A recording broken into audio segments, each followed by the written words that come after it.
Welcome back to the Kiwi Lads channel. We are here for a massive clash of rugby union. This game, Hong Kong taking on Tonga. Whoever wins this game books themselves a spot in the Rugby World Cup 2023. The loser will have to once again face off against a little bit more of a challenge, which is the repechage, which will be coming up a bit later on. And already in the repechage, USA, Portugal, some tough opposition there.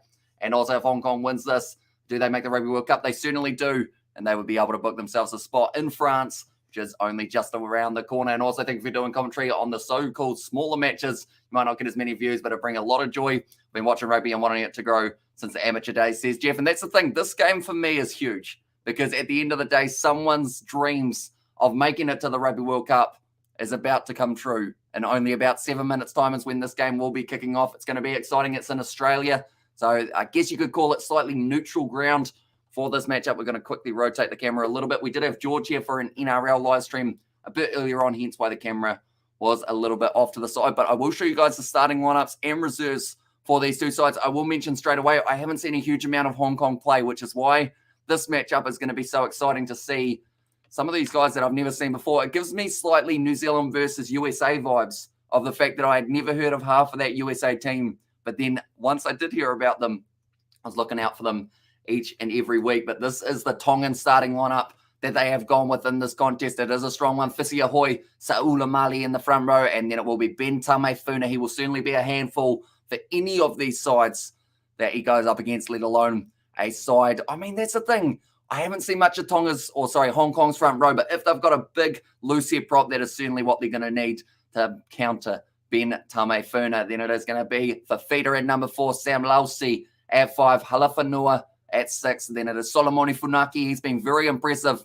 throughout the Bunnings NBC and also throughout Super Rugby more recently and the Pacific Nations Cup. And where to watch this from the States, says Tokoreda. So if you have got a VPN, how I'm watching it is actually on something called Clutch. I hadn't heard of this up until this match, but pretty much if you sign up for Clutch Rugby, you should be able to watch this game depending on what country you're in.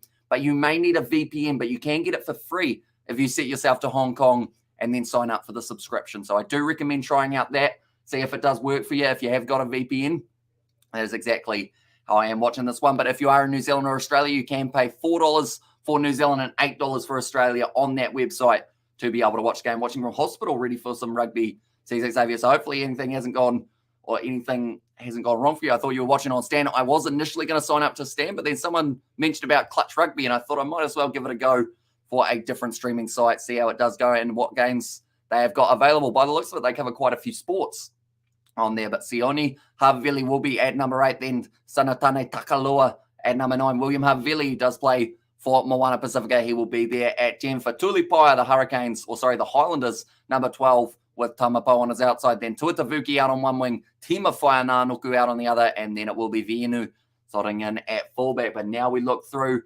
at this Hong Kong side. Like I mentioned, I haven't watched a huge amount of these guys play, but I'm excited to see exactly what they can do. But McFeet Smith will be number 1, post at 2, and then Solomona at number 3. Cunningham and Jenkinson locking in there for the locks. Sawyer, then at Vandersmith, and then the captain, Hurstich. Hopefully I've said that last name correctly. Coombs at number 9, McNeish at 10, Hill and Axton Burrett as the midfield combo. Then Spanton, Worley, and then Datiri there at number 15. So quite a strong side from what I have heard, and they were able to get themselves a win more recently up against South Korea, which did book themselves a spot in this match up against Tonga. But these are the benches: Sam Molly, David Lolohea, and Siate Tokolahi as they're there, or they're on the bench, I should say. It's on Stan in Australia, says Chris Serra, and I thought you were watching on Stan. And Let's Go Tonga, says Itani, and also, hey Hamish, how you doing, brother? I'm doing very well. I've been excited for this game since it was announced that these two sides are playing. I love seeing the up-and-coming nations of rugby, and Hong Kong, from what I have heard, are certainly one of those aspects. And I hope that if they don't make it through this league, they still make their way to the World Cup. And Hong Kong, all foreign-born players, says Novbum. They have got quite a few players in there. But overall, I think it's a little bit similar to Japan in the way of a lot of these guys. They did grow up in Hong Kong, and due to that, they have kind of earned their citizenship through that way. I think and hoping Hong Kong win for rugby yet. Yeah, he will be going for them big time in this contest, hoping to see his homeland boys make it through. But only 3 minutes away from this match getting started. Like I mentioned, it is being played in Australia at Combank Stadium. And when do they play? Says Too Smart. It is playing in 3 minutes. So it is a 7:30 p.m. kickoff here in New Zealand. James Fiver, Manu Paia, and Amal Sia as the rest of the replacements for Tonga. And also, I should mention, Tamani will be one to watch out for alongside Paia as the replacement forwards. Then it is McCormick, Houston, Hyde, Etheridge, Pinkett, then Sullivan, Ramage, Phillips, and Punday as the replacements. And also, yes, lots of Chinese names in the Hong Kong lineup. And thanks, bro, says too smart. And no worries at all. And also, you rock. And then 5:40 p.m. is kickoff is set on Stan. Oh, okay, so it is actually a little bit different timing for us compared to there. So maybe it is just a little bit later on that it will be taking place, but we're only probably sitting maximum 12 minutes away from this game getting underway. So it's going to be awesome. Do let me know your score prediction. Not all foreign-born. Many grew up in Hong Kong, says Anton. Exactly right. So yeah, even though it sounds like some of those names probably don't, I guess it's one of those ones that some people would say the names don't necessarily sound Hong Kong, but they are, if that makes sense. It's kind of similar, like I mentioned, to Japan, how a lot of those guys, they grew up their whole life there. They don't know anything other than the Hong Kong international side. Their dream as a child would have been to make their way into the side. And it's going to be awesome. See how it goes. And also, thanks, fella. Got to the 1,000 sub mark. So congratulations, Drake the Sports. How are you going to celebrate your 1K? Do let me know. But hopefully the scoreboard does decide that it wants to play the game today. I know that earlier on when I was trying to get it sorted, it kind of ended up not liking me much because for some reason it just wants to say home and away. But, you know, we don't really want that. So hopefully the scoreboard, the way that it is sitting here, it does work throughout this live stream. If not, we might have to find other means, maybe even just going with the old-fashioned down the bottom of the screen, seeing how it goes. But do let me know who you guys feel will be able to score the first try of this match. You need your own show, says Too Smart there. I mean, we have got a podcast that we have been thinking about getting fired up. Myself and George, we did a little bit of one in the past. Whoops, I just paused my thingy. But we will go like that and like that. And we should be all sorted there. There we go. Yeah, this will be interesting to see how this match goes. Hong Kong was a British colony up to 1999. And there, as well, says Jeff, the year I was born. So it will be interesting to see how they go. From what I've heard, up against South Korea, Hong Kong, they did start a little bit shaky, but they seem to find their feet about halfway through that contest, winning at 23 points to 21, I believe the end score was. I meant you deserve prime time. And then a couple of pints and a foe with the missus, says Distracted Sports. And there as well. Well, let's hope that your 4-year-old has gone to bed nice and early tonight so you get a quiet evening in Hong Kong. Until a decade ago was part of Great Britain, says Gareth there as well. Like I mentioned, this match only just a little bit away from getting underway. It says 19 seconds until it starts the coverage for us. There it is. Going to be played at Combat Stadium in Australia. I hope they've got a decent-sized crowd. Wow, that man is loud in my ears, so I'm going to turn it down just a little bit more. But we aren't too far away. We're going to get to see the national anthems. Hong Kong has high European population, says Adam there. But yeah, Tonga, Hong Kong. It's going to be a hard-hitting affair and rate this channel, says Sam. And there's, I do appreciate that a lot, mate. Sunshine Coast Stadium, Queensland, Australia, Tonga seem to have more of the support there at the ground. But although I did see quite a few people from Hong Kong were going to be tuning in for this matchup, which is awesome to see that they do have a lot of support behind them to get to the Rugby World Cup for the first time in a while. And how are you watching it, says 7. So I am in New Zealand and I am watching it on Clutch. So the way that you can do it on Clutch is it's either $4 for a New Zealander to be able to watch it on their website, or the other option is to set yourself to Hong Kong on a VPN, sign up for the Hong Kong subscription, which is free, and then go back to New Zealand to watch the game. But they are just showing the Hong Kong starting lineup. Callum Smith starting at number 1 post, and Solomona. That is a strong front row. I am looking forward to seeing what they can do. Shout out to Fraser, mate. Says Sam and a lot, which play rugby in Hong Kong. And there as well says Adam. And am I the only one who is 20 years ago and thinks 1980? Says Gareth. It's crazy how fast time flies, really. And a lot of rugby a lot of reach played rugby in Hong Kong, says Adam. And there as well. But yeah, I do recommend checking out Clutch if that is something that you guys are interested in for being able to watch this game in New Zealand. It is either a $4 fee once you are signed up, or like I mentioned, you can go through a VPN and it does make it a little bit cheaper. But then saying that, if you pay for the VPN, then it also doesn't, if that makes sense. Like I wouldn't recommend buying a VPN to then watch it, if that makes sense. But Ben Tamefuna, like they're saying, 145 kgs. He's certainly a beast. There's a Manchester Santa at the moment supporting Tonga, which I mean is fair play for an evening to just go, you know what, I'm going as Santa. And TAB have Tonga $1.87 and Hong Kong at $1.82. That is quite huge.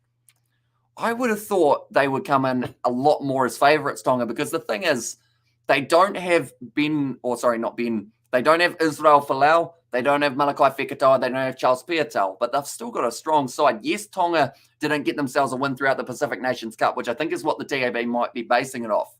But for $1.87, it's probably not a terrible gamble. And good evening, everybody, and good luck to both teams. Says Simon Hughes, exactly right. Whoever loses this game goes on to the repechage to face off against Portugal, the US, and also there is another side from Africa, I believe, who are going to be making their way through. But Namibia, I believe they're pretty much qualified for the Rugby World Cup. We're just filling in those last couple gaps until we know exactly who will be making their way through to the Rugby World Cup. 2023 is going to be taking place in France. The opening game, New Zealand versus France. And if it's anything like the game that we saw last year in France between the All Blacks and the French, we're probably going to struggle a little bit, but we'll see how that goes. We'll be covering all of it on the channel as well. And also, as Hong Kong side good, they are decent overall. They probably don't get much credit purely because of the fact that we don't really get to see them play too much kind of down here, unfortunately. But I wish they'd show more of their games. And now that I've learned about Clutch, maybe I will get to watch a lot more of the Hong Kongian team in the future. Is that what you'd say? Hong Kongian? And Kenya in the repechage, they were defeated 36-0 by Namibia. Says Sebastian, there you go. That is the stat. So they are just showing the kick from Hong Kong in the 80th minute with a red card disadvantage. They were able to get the kick over, and that meant that they beat South Korea and made their way through to this playoff game. And why are the stars out for Tonga, says Hanoi? I know that Fekitoa and also I believe Israel Folau both out with injury. I'm not sure of the reasoning behind Charles Piatel. The only thing I can think is maybe it's too close to his Gallagher Premiership start of the season. And that is why he's not there, because he does play for the Bristol Bears throughout the Gallagher Premiership. Both sides making their way out onto the park now, getting ready to go. I like Tonga, I do.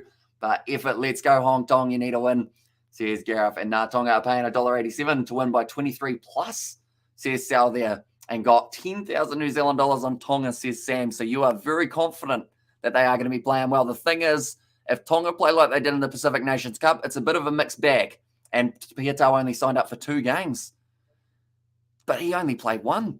He didn't actually get to play in that second match. So does that mean he still owes them a game at some point? Or whether it's just the 2 matches, whether he played or not, I assume it would have been a big love. People with a 10 out of 10 says, Sebastian, hope you are doing well, mate. Hope you're excited for this contest. It's going to be New Zealand. No, it's not going to be New Zealand. It is being shown in New Zealand on Clutch, luckily, or in Stan Sport and any streams for the game, says Sanua. Depending on whereabouts you are, be sure to check out Clutch Rugby, spelled Cluch. And pretty much what you can do on there is you can watch the game. You've either got to pay $4 New Zealand, or if you've got a VPN and set yourself to Hong Kong, sign up for it. Say that you want to redeem it through a Hong Kong address. And then from there, you get the game for free, even if you set it back to your normal address. And Sam Lelsey is playing in the Scarlets, start the week, same week as Bristol. So I don't think it should matter, says Cameron there. And also Tonga have to reconsider the coaching with the way they've been playing, says Dwayne E. And injured for 1, says Sam Beckinsale. So does that mean all 3 of the big international players that they brought in got injured in that first game? That's quite bad, isn't it? When you think about it. Were you surprised at Fozzie's speech at the press conference? I said he's strong, capable, and resilient, says Hanoi there.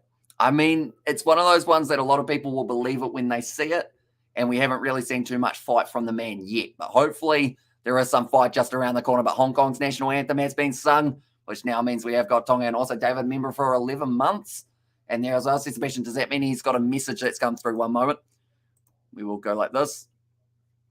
Make sure that I do end up seeing all of them. I do feel bad when I miss those special messages. So hopefully it is going to be working. One moment. We'll go here. Go here.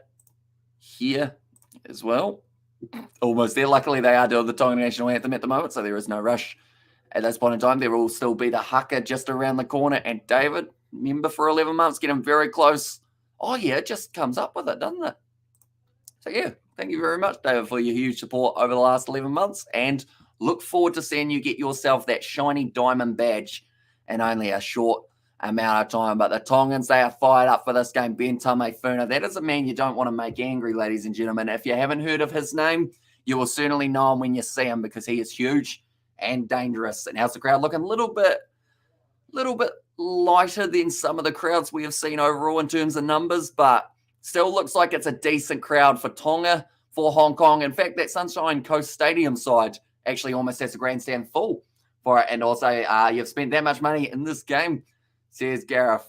There's it's a risk, that is for sure, but we'll have to wait and see how it does end up going. Now, Tonga, they will get to really, I guess, just have a massive start to this game. They want to try and catch Hong Kong off. Of course, Tonga, they're used to playing in this kind of time zone. We're playing in the Pacific Nations Cup. And also, what was the streaming site again? Says Sanua, so it's called Clutch. It's CLUCH.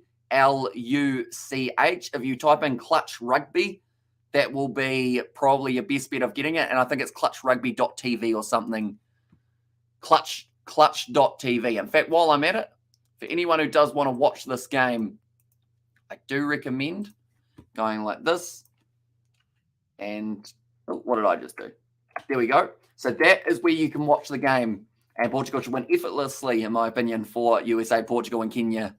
And there's, we know Kenya's going to bring a big old physicality battle, but it's a question of whether or not that kind of warrants working hard or works well enough for them to be able to make it through. Because, of course, in the sevens, sometimes Kenya get lucky and get wins because of that physicality and the speed. Union's a little bit longer, which makes it a bit trickier. But currently, Tonga, they are doing the haka. They are fired up. Sinatane Takalua is looking about, I'd say, 2% fat at most. Looks like he's made a grin at that man. He is walking forward as well, pointing straight at Hong Kong. I think he just said he's going to rip their faces off. Bit brutal. It also says the winner of this game goes into Pool B, or is it a two-game match? It is a solo game. So at the end of the day, whoever plays well today, they go through to the World Cup. Whoever doesn't, they will have to make their way back into the repechage. Head coach is Lewis Evans, New South Wales guy. Played 200 games for the Gwent Dragons. So sending the Welsh love to Hong Kong.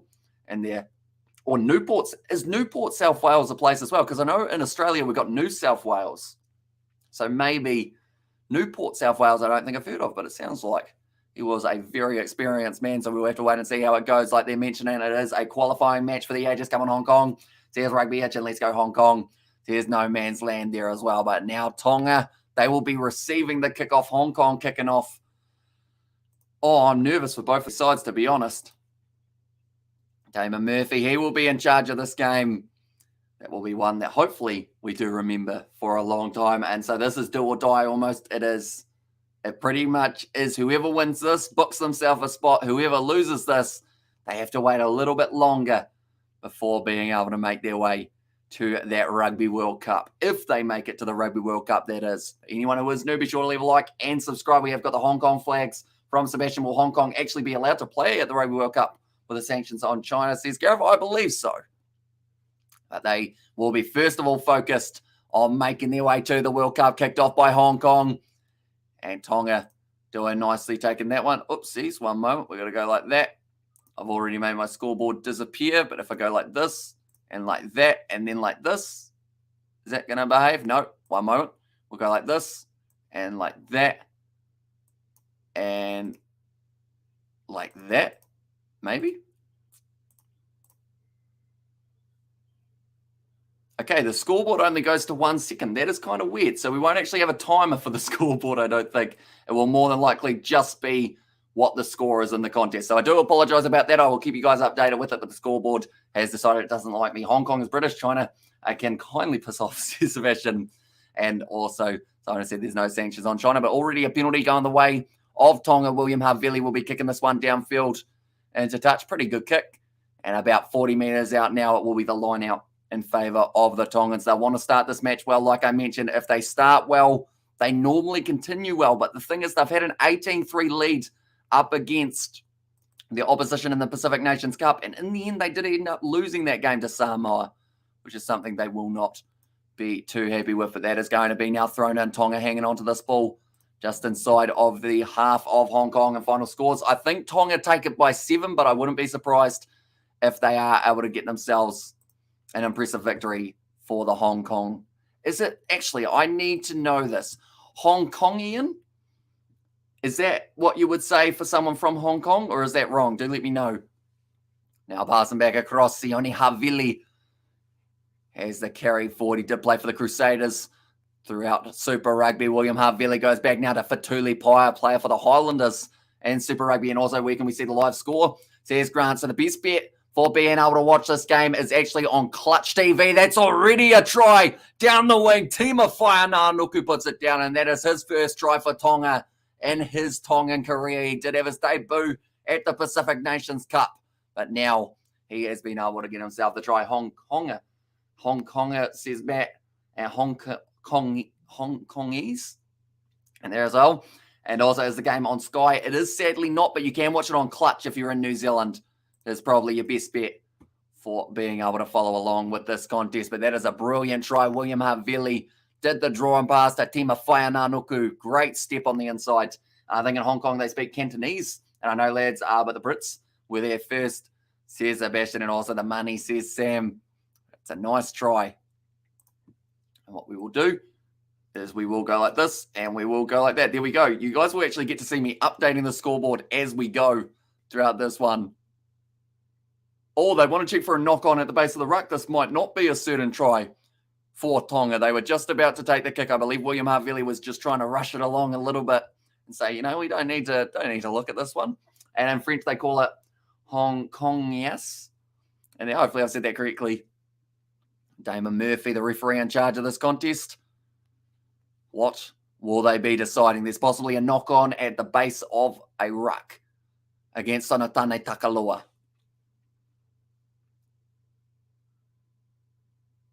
Oh, no try. Okay, it's been stolen back. There we go. We'll take the points off, but it is going to be 0-0 in this contest now. Tonga versus Hong Kong. Almost the early try for Tima Whaiananuku, but he will have to wait just a little bit longer before he gets his debut try for Tonga. And it's game being played in Australia. It is indeed. It is on the Gold Coast for this matchup. So pretty nice weather by the looks of it. A nice evening game of rugby. Must be local time, 5:44. And no try. Good morning from Germany. Says Gavin, welcome in, mate. Hope you are doing well. So do you think, or who do you think will make it to Pool C last spot? Says Ed there. One moment. I will quickly have a look. Is it the winner of this game goes to Pool C, or is it the winner of the repechage that goes to Pool C? Pool C. Do let me know. Currently 3 minutes in, and it will be Tonga to concede that scrum due to the knock-on. Showing the man out on the wing, Matt Worley. See what he can do for Hong Kong. He's going head-to-head with Anzelo Tuatavuki, who's very dangerous with the power. Hello from Thailand, says Tong. And there as well. Welcome in, mate. Hope you are doing well. Do let me know, ladies and gentlemen, your score predictions for this game. Takalua is asking for the ball. It's going to get stuck in there, and it's a penalty to Tonga. Good scrum. And there, big Ben Tamefuna using all 145 of his kgs behind him. Ben Owl to help get there. Where is Ben Tamefuna? I'm looking around, and I'm not seeing that man. There he is. You don't normally miss him when he's on the screen. And USA, Portugal, Kenya, and loser from this game, and repechage is the last place in Pool C. So I think Portugal have a decent crack. Although, depending on who it is who does end up losing this game, I feel like the loser of this game could have a decent crack as well. And folks, smash the like icon for tomorrow isn't promised, says Rabin there. Yeah, be sure to leave a like and subscribe if you guys haven't already. We do plenty more Rugby Union live streams, and we will be covering all of the World Cup, every single game of that competition. The winner of this game joins South Africa, Ireland, Scotland, and Romania, says Sebastian. So, yeah, a tricky one. And is there a live link for the game? For the love of God, says Scrum Tyson. You can watch it on Clutch TV. If you have heard of that before, it's pretty much, you can watch it for free, depending on what country you're in. If you're in Hong Kong, it's perfect for you because you will be able to see it completely free. If you're in New Zealand, there is a $4 charge to be able to watch it unless you've got a VPN and you can kind of make your way around. But Clutch TV is where you can find it.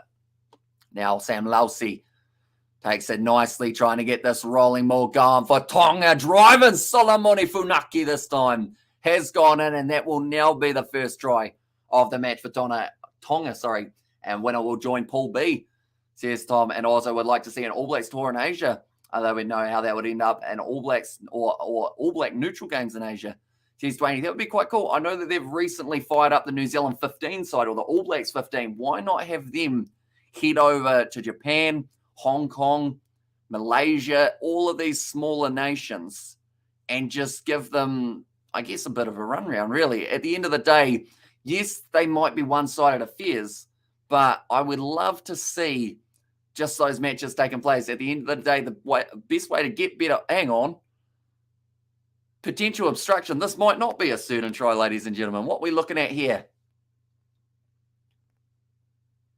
Okay, checking for obstruction. I'm not too sure who was obstructed.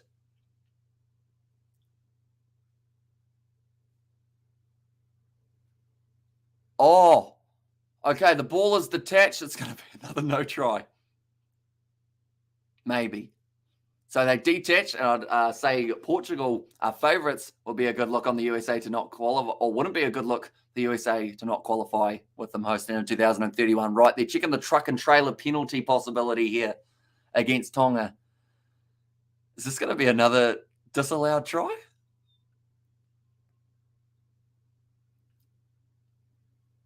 He's detached at this point. It's going to be a no try for Tonga again. So Solomoni Funaki and Tima Whainanoku both scoring, but not. I agree. Portugal have massive favourites. The Americans will have a crack, but the Wolves are too tough, says Sebastian. Wait, but now they're saying the man was no chance of making a tackle. Penalty against Tonga. It's a no try.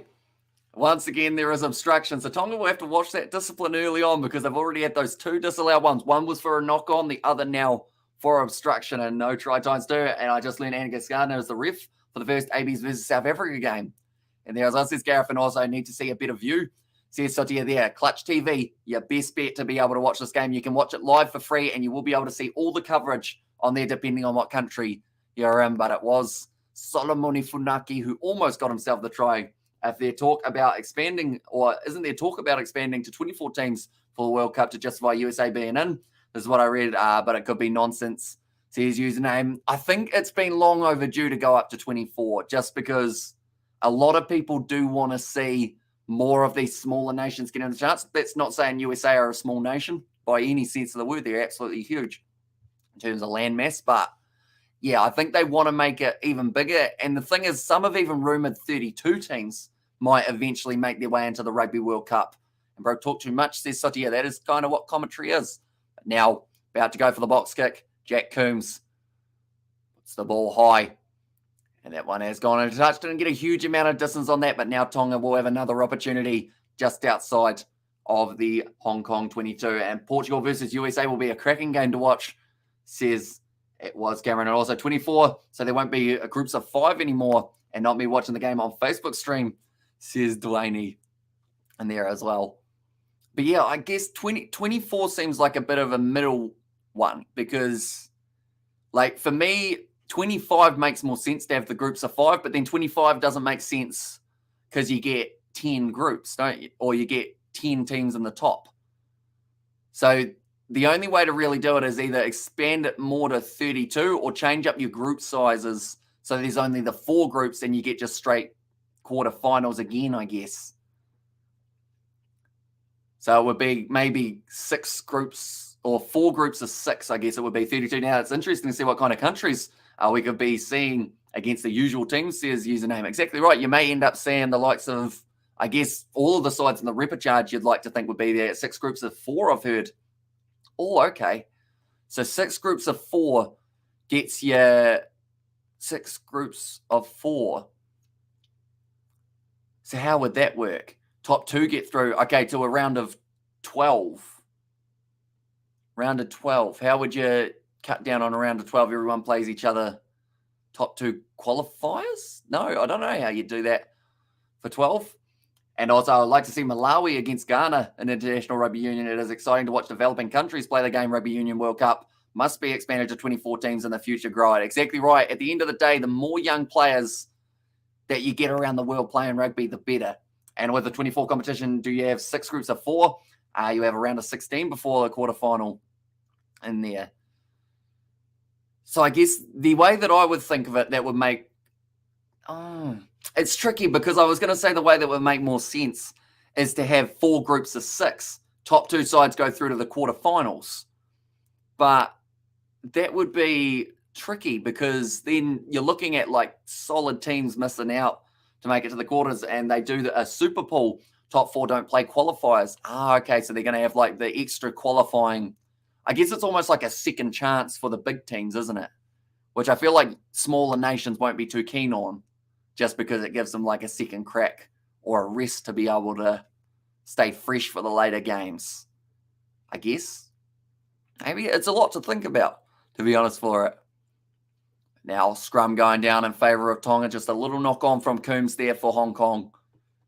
Now, ball going in. Takalua. Big push there from Tonga. That's going to be the advantage. They're certainly looking like the stronger forward pack at scrum time. Tima Whaiananuku receives the ball. Good tackle made on him, though. I believe it was the number 10, Gregor McNeish. Stolen by Hong Kong, but they're going back for the advantage. And when the match starts? This stage, it has started 8 minutes into this game. And it is sitting 0-0 in this game. If you do want to watch it live, it is on Clutch TV. It is available for people in Hong Kong, Australia, and New Zealand. Yeah, but the smaller nations are just happy to be there, be part of the celebration. And who knows, will rugby do too many drugs? And if it was a round of 16 before a quarterfinal, unfortunately, I'd be afraid of Ireland making the round of 16. The crash out point, says username. But yeah, I think, that was close. Because the other side of things, in fact, that was too far. In goal, did end up overstriking at William Havili, and now it's going back for a 22 dropout or a scrum in favour of Hong Kong. But yeah, there is certainly a lot to think about because you've got the FIFA World Cup, I guess, is something to base it off, where you have groups of 4, top 2 from each group make their way into the round of 16. But then you'd wonder whether or not World Rugby would want one of their quarterfinals or their round of 16 games to be like the lower teams. Like, as bad as it sounds, like, I would love to see it, but World Rugby will be looking at numbers wise and go, can we make more money if we don't have teams that were lower making their way in? Because that's kind of what your quarterfinals are for, though. I like to see a 32 team World Cup. I'll put it out there now. Nice run forward from Sione Havili. Currently 10 minutes through this game. And who do you want to win? Says Ollie. I certainly know more of the Tongan players as I have watched them throughout Moana Pacifica and Tonga in the Pacific Nations Cup. But I would say, like, if Hong Kong win it, I will be more than happy for them to make their way through. It's another advantage to Tonga. Right, they might consider taking on the 3 points here. They've had a couple chances to score a try. They've both been disallowed. They've also kicked it for the corner, and that one missed the corner when he did end up going for it earlier on. So I think they'll go for the 3. And I was like, mate, you ready? South Africa going to smash England at home once again. We have a proud tradition of getting an English captain fired, says Gareth there. And also, what's the score? It is still 0-0, but it looks like it's about to be an opportunity here for William Havili to try and change that. In New Zealand, can we watch live anywhere? Clutch won't let us, says Jarvis. Jarvis. So your best bet on Clutch, it is CLUCH and rugby afterwards. But what I had to do was, there is a membership that you can pay for to watch this single game. And it is the matchup. I think it's like $4 or something like that. But if you've got a VPN, you can set yourself to Hong Kong, then get it for free, and then set yourself back to New Zealand, if that makes sense. Because I am in New Zealand at the moment, and that is how I am watching it, through a New Zealand account, I guess you could say. Havili strikes, Havili gets it. And now Tonga are going to be 3-0 up against Hong Kong, and Tongs will win surely, says Willie. And also, what time is the game? It is currently 11 minutes through for this contest, and settle down. Gareth series is 1-1. And also, what time is the game, guys, says Joshua. So it is currently 11 minutes and 3-0 to Tonga. But the game highlights will hopefully be on YouTube straight after this match is finished. The winner will end up making their way through to the Rugby World Cup to join up with Pool B, I believe it is, with South Africa, Ireland, Romania, and another team that I feel bad for forgetting. But there is another one in there. And also, thanks, Boss Cheer, my brother. Says Joshua, the tests. You lads set the target. We'll be sure to chase it down as per usual, says Sebastian.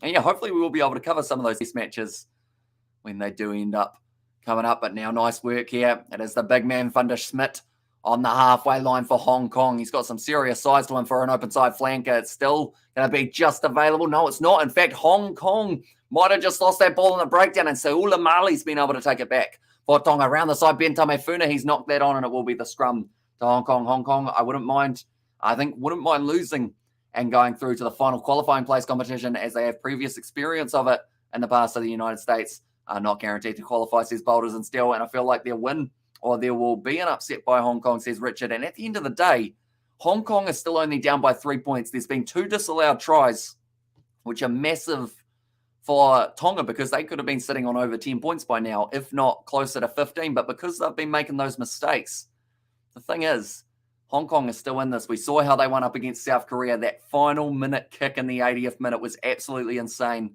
and they were able to beat them by 2 points and make their way into this contest. And Scotland, Springboks, Ireland, Romania. Okay, so Scotland were the team that I accidentally missed in that list. And South Africa batting first, not a chance. Says Gareth there as well. So when do the cricket test matches start? Gareth, out of curiosity, how many days away are we from them getting started? But Coombs feeding this ball in for Hong Kong. They may consider going with the captain, who stitched off the back, or just getting it out there in time was Coombs. Now across to McNeish. One more pass. The first time we've really seen a few of these guys in the back line for Hong Kong. We'll get to see how explosive they are. Guy Spanton there had the first run for himself in this contest. Now going across, Callum Smith. Forced backwards in the tackle by Sione Havili. Coombs goes back to McNeish. Flat pass to Van der Smit. Now, once again, it's a bit of a loose ball. McNeish decides that he has to get rid of it and does kick it extremely high. It looks like it's on the halfway line. Beautifully taken there by the Tongan fullback, though. And if Stokesy wins the toss, he'll want to chase. He won't change something that works, says Sebastian. That is going to be the penalty now in favour of Tonga because of the Hong Kongian, or Hong Konger, I think someone said earlier on, coming in through the side. Okay, so Ulamali was just asking the question to Damon Murphy, and he was shut down straight away. He said, let me do my job. You do yours. James Sawyer penalised for that one side entry. And now Tonga will have the opportunity to kick this one deep into the Tongan 22. It looks like about 15 metres out. Van der Schmidt has experience of playing in South Africa. Says boulders and steel, and he's certainly got the size factor. That is pretty intimidating. I don't think I've seen any number 7s as big as him. Now that I think about it, I'm trying to think of other players that are huge in that number 7 jersey, but I don't think you find many bigger than Van der Schmidt. He monsters over his old forward pack. Okay, it looks like Damon Murphy just having a bit of a chat with Tucker Lewis, saying, don't let your players talk to me.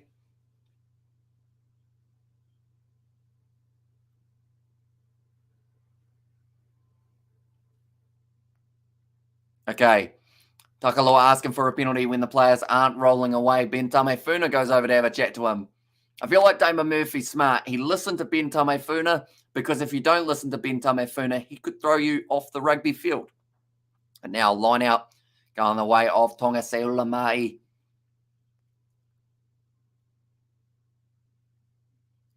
Like they're saying, the repechage involves Portugal, Kenya, USA for the repechage. But currently Tonga, they will be looking to book themselves a spot. And Clutch doesn't seem to let me watch with a Hong Kong VPN. Really? What about, what country are you in, Horace? Do let me know. Because if you are in New Zealand, I think it's got like a $4 fee to be able to watch it. But it might be a decent option if you are hoping to watch this game. Currently only 14 minutes in. Right. Is it Sonatane Takalua this time who scores the try? It looks like it should be, unless there was some sort of knock-on the ground. I think they've just been able to score their first try. I'm in Hong Kong and can't watch this, Matt. Have you got Clutch TV, Matt? Out of curiosity. And that is very nicely done by Tonga. They get themselves the points. One moment. We will go like this. I don't think it will be as cold in Australia as it is here in New Zealand. And yep, says Matt there. Oh, so that seems weird that it doesn't let you watch it with Clutch in Hong Kong. Unless, have you got an account signed up, Matt? Maybe in chat it said, hi, and what's the name of VPN? Says Tong there. So I have got one. It is actually a paid one. So depending on, I guess, whether or not you want to pay for a VPN as well, depends on what option you got. But you've got a whole heap of them. I think there's NordVPN, there's PureVPN, which is the one that I'm using. There is also quite a few other ones, and also was a good free VPN. Unfortunately, there aren't too many free ones out there, and very weird, says Matt. And I'm from America, Clutch TV isn't available, says Epa. So yeah, the best way to do it would be some sort of VPN. And then also there's a stream on Facebook, you can watch it, says Dwayne there. So yeah, that is also maybe another option. That was a nice try from Tonga. They were able to get the conversion as well, now making the score 10 points to 0 in favour of Tonga. I'm guessing Clutch isn't used to dealing with so many viewers, says Horace. That could be very true. But what I will mention for yourself, Matt, have you got some sort of VPN? Because if you do, if you set yourself to a different country, you may be able to watch it smoother than if you're in your own, if that makes sense. And the Barmy Army loves visiting and hosting the Proteas as well. Tonga is going to win, says Chad. Yeah, currently 10-0 up after 16 minutes. Good start to the match for Tonga. They've had a couple disallowed tries as well, but this is a good attacking chance, I should say, for Hong Kong. They have now made their way into the Tongan 22. Tom Hill, he's a solid man in the midfield. He will have to use that size going head-to-head with Fatulipai and rugby fans worldwide. And there, as I says, Epa. And also, we have got high a little bit earlier on from Chad. I hope you are doing well, mate. Do let me know your score predictions, ladies and gentlemen, for this contest. But we will be covering the repechage on the channel as well. So if you are new, be sure to leave a like and subscribe. It is hugely appreciated. Guys all being here for this live stream. But now Coombs about to feed the ball in. It's a big push from Tonga, but it's come out perfectly for Coombs. Gives it off now to the number 10, or number 12. In fact, it is Tom Hill. Great run forward, making a couple extra meters till he was taken down by Taumapo. Now looking for the inside ball, giving it off into the hands of Jenkinson. His first carry, it's the tackle, and he does have to release. He's just managed to hang on to it. Coombs now rolling the ball back into the hands of McNeish. One more on the outside. Beautiful ball. Good chance for Hong Kong. Quick hands. And Alexander Post goes in for the try. And Hong Kong are back in it. Brilliant set piece. It sounds like the commentator that we're listening to has actually fallen off his seat or something, because the way it is sounding, he has moved to the back of the room. But that is brilliant from Hong Kong. They score the try and make the score now 10 points to Tonga and 5 to Hong Kong. Hong Kong score a try, says Tonga. They certainly did.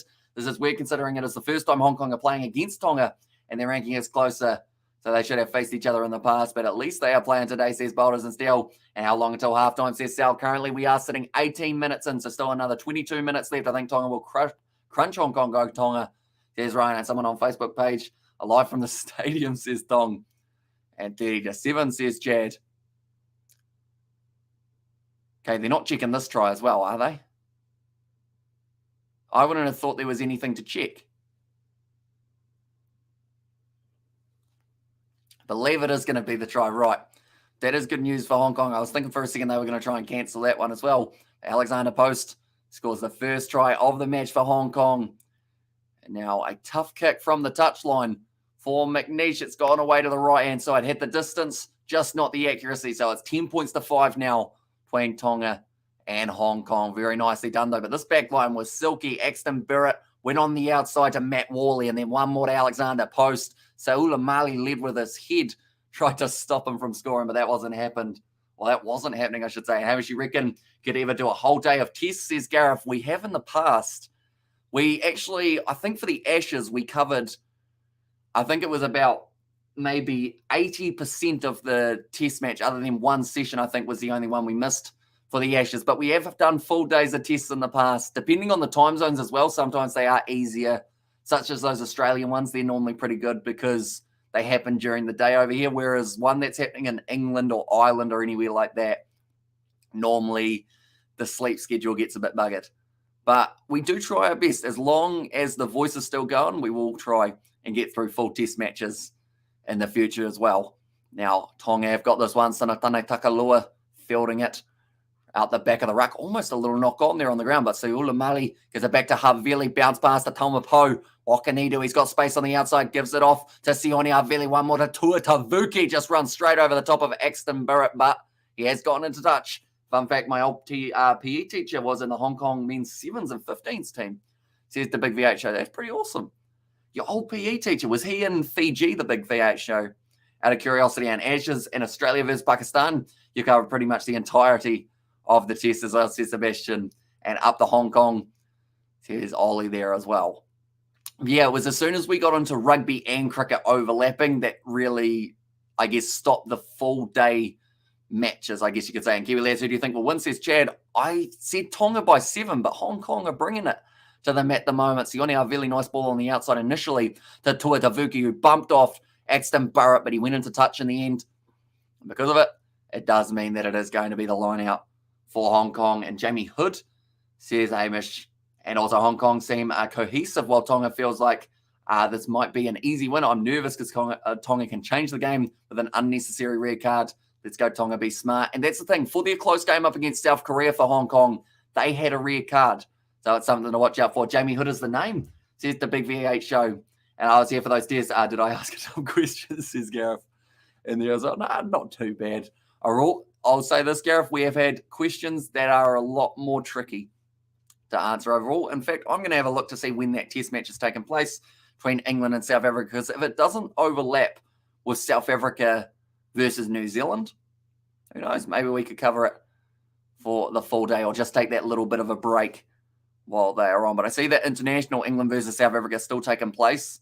For the women's side of things, we have got a scrum feed. It looks like a pretty good night for people. I'm wondering whereabouts Tongan Santa's gone, because he was in the front row with a massive Tongan flag and up to Tonga. And also, do you think you can play other games like tennis and more Rugby League Live 4? Says Ollie. So we have been doing a little bit of it on the Kiwi Lads Gaming in the past, if you haven't already seen that channel. But I'm actually quite keen to try and do some sort of video with my mum doing a doubles tennis tournament on one of the tennis games.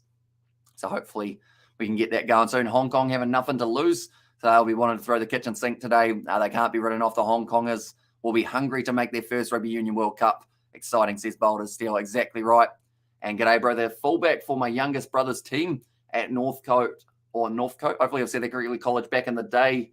I played tests for both Tonga and Hong Kong. How freaky is that, says Stephen. I guess pretty spooky because of the fact that they have never played each other before. So he's played for both, but never together. Interesting. How many caps did he have for himself, Stephen? Do let me know. And Jamie went to school in Edinburgh.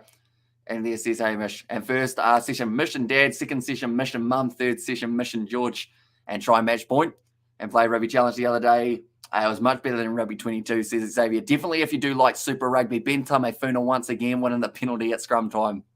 We're going to say that quite a bit throughout the match. He is a very tough man to defend, or very tough man to get going backwards anyway, when he's weighing 145 kgs.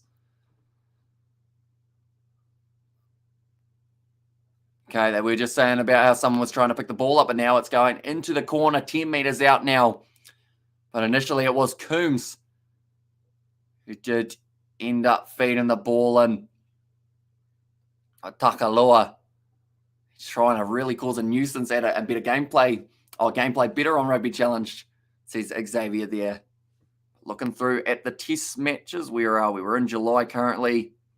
They're playing July. West Indies versus India. England versus South Africa ODIs are coming up. And then their first T20s in 4 days. So I think we might be able to cover that one. Fizzy Ahoy getting very close to the line there. And also, are you going to do commentary on the All Blacks versus South Africa? We sure are. That was close to the line for Tonga, but it's just held up. I assume they're going to throw one of their big forwards. In fact, you could go wide to Tima Whaiananuku if you need to. That is close to being flattened out over the line, though. No, he's just short still for Tonga. Can they get themselves a try? Takalua searching for it. He gives it out to Tima Whaiananuku. Oh, he sold it beautifully, but he's just thrown it at the line. This isn't what he needed. Interesting. I think he's had a knock-on, a big-time one. I think Jamie left my school because he got a contract in the 17 and made it to the 15-man team. His name is Izzy Tuivai. I got a couple of caps for Tonga and then 10 or so for Hong Kong. He's got a try or two when Hong Kong beats Singapore by 164 to 13 in 1994 in a World Cup qualifying. Come on, says Chad. I'm so ready for the All Blacks versus England 2022 in Twickenham Stadium. Yeah, it's going to be awesome to see that game take place, and we will 100% be covering that game on the channel as well. And also we have got their try playing match point, says Ollie there. Okay, they're going to be checking this one. I believe Takalua threw that ball forward, trying to get it grounded. Wait, it is grounded. Okay, they're checking this one. I thought he just absolutely fumbled this.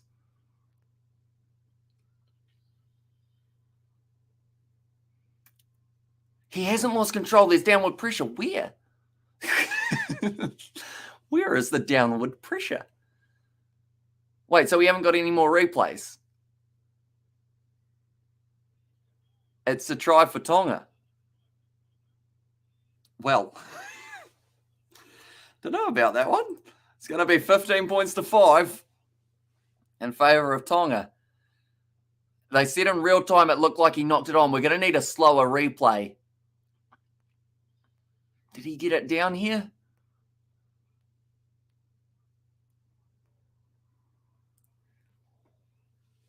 Maybe just a little bit on the line, but geez, he's lucky there. And also, I'm so ready for All Blacks versus England And did you see Chile are in the World Cup? I certainly did. They were able to just sneak it up against the US in the 2-match series. I think with Gareth we're almost never on the same side, but we respect each other enough to call it a good game at the end, regardless of the result. Says Sebastian there as well. So yeah, their first test match is taking place actually in August by the looks of it. Is it? Yep. August. And it is going to be England versus South Africa, first test, August 17th. That's actually quite far away. Does anyone know where I can watch this? I do. Gus, you can watch it on Clutch TV. It is CLUCH. And if you type into Google Clutch Rugby, you should be able to find it. If you're in Hong Kong, it is free. If you're in New Zealand, it is $4. If you're in Australia, it is $8, I believe. And Clutch TV, Gus, although minus the T for it, it's spelled CLUCH, which is interesting. That's how they've done it, but that kick did go over. And now it is going to be 17 points to 5 in favour of Tonga after 27 minutes. It won't let me watch from Australia, says Gus. Oh, Stan Sport, another option in Australia, Gus, if you have got that. And predictions for the Springboks New Zealand games. We've got many videos coming up for that matchup, kind of predictions, team lineup predictions, everything along those lines. We have got plenty more coming, but I think it's going to be a good game. And hopefully both teams have their A game for it. But now Hong Kong have got themselves a line out. The try scorer, Alexander Post, throws it into the middle. Taken very nicely by Cunningham, but it's not straight. Is the call, unfortunately, and Facebook swell. And there says Ollie Wright. Post can't quite believe it. An awesome half stand, thank you, says Gus Spencer. Yeah, enjoy the game. Currently only 27 minutes in, still plenty of time left. Oh, okay, it's actually going to be a free kick now to Hong Kong because Tonga jumped early. And do you see who winning in Bar versus Latoka? Unfortunately, I did end up missing it, and I can't watch on Clutch from South Africa, says Boulders and Steel. Have you got a VPN, Boulders and Steel? That might be a good way of being able to watch this contest. And also, hi, says Amelia. And also, the highlights should be up on YouTube after the match. Nice sell out a dummy now. Beautiful run now. And it's going to be over to the hands of the number 12. His name I've forgotten. I know his first name's Tom. His last name is Hill. I actually know a Tom Hill in real life. So that might be why I was getting him slightly confused. But it was a great run from Nate Diathieri. Initially, it's a penalty to Hong Kong. Does XVPN work? Not too sure. I haven't really heard of it. And US dollars $7.99 in South Africa, says Jeff. And also, hi, Amelia, says Xavier. And come on, Tonga, says Jad. Right, they could take the 3 points if they want to. Hello, Amelia and Xavier, the Melbourne duo. Oh. Made a clear line break. Offside. Saula Mali gets himself a yellow card. So he will be off the field for most of the rest of this first half. And also, that's why I'm watching Kiwi Lads, says Jeff. And there's and also, hey, Sebastian, says Amelia, and spent most of the day today downloading games on my Xbox Series S. Says Amelia. Right, it looks like they are going to be going for the 3 points. Gregor McNeish. We're looking to just tap this one over. But it was a brilliant run initially from Nate Diathieri. And then from there, they did end up, or D-Theory, sorry, no A in there. D-Theory, and then also Tom Hill having a decent crack at the line. And hi, Amelia, 55-12. It's a prediction from Chad for this contest. But now will be McNeish. It's pretty quiet at the ground. That one's gone over. And now it will make the score. Oh, we're getting a drinks break. There's going to be 17 points to 8. I tried the cloud gaming for Skate 3. It was really glitchy, so I'm going to be downloading it. I've been all day in hospital, Amelia, says Xavier there. And also, why the Xbox over PS5, says Gareth. It was a great ball on the inside from the Theory. They said it was a clear break. And Saulamai, just by keeping his hands on the ball, slowed that one down enough to be considered cynical. Didn't even get a warning for it. He went straight to the bin. So Tonga playing with 14 men for the last 10 minutes of this first half. Anyone who's new to this channel, I should mention, be sure to leave a like and subscribe. It looks like Patrick Jenkinson just getting a little bit of strapping above the eye, maybe. I think he's got some sort of bleeding happening for him, which is not what you like to see, of course. And he probably can't see if the blood goes into the eye. And Hong Kong need to claw back a bit. There's Boulders and Steel. Yeah, if they get themselves another try relatively soon, that could be massive for them. Speaking of massive, Josh van der Schmidt. Or Luke van der Schmidt, sorry. And what a stupid game, Hong Kong. Do they even have a team, says Jack? They do indeed, and they're competing at the moment is the best way of putting it. And also great to see Tonga leading, especially when Rugby Itch seems to be having issues with charging his laptop, affecting his streaming. And as I see Sammy Sosa, so yeah, hopefully it does end up working out for Rugby Itch soon. And because of Game Pass and Microsoft acquiring Activision and Blizzard, meaning the PS players will miss out on some fun, says Sebastian. And does XVPN work? I have no idea how good it is, unfortunately. And also, what's up with the New Zealand TAB as gamers disappeared and bets aren't clearing, says Benjamin. So pretty much normally what they do for these slightly smaller games in the scheme of things for the TAB is they'll have it that before the game you are able to bet on it, but as soon as kickoff happens, they cancel all betting, like being able to be placed. I watch you every day on your channel, says that Chad there, so I do appreciate you a lot, mate.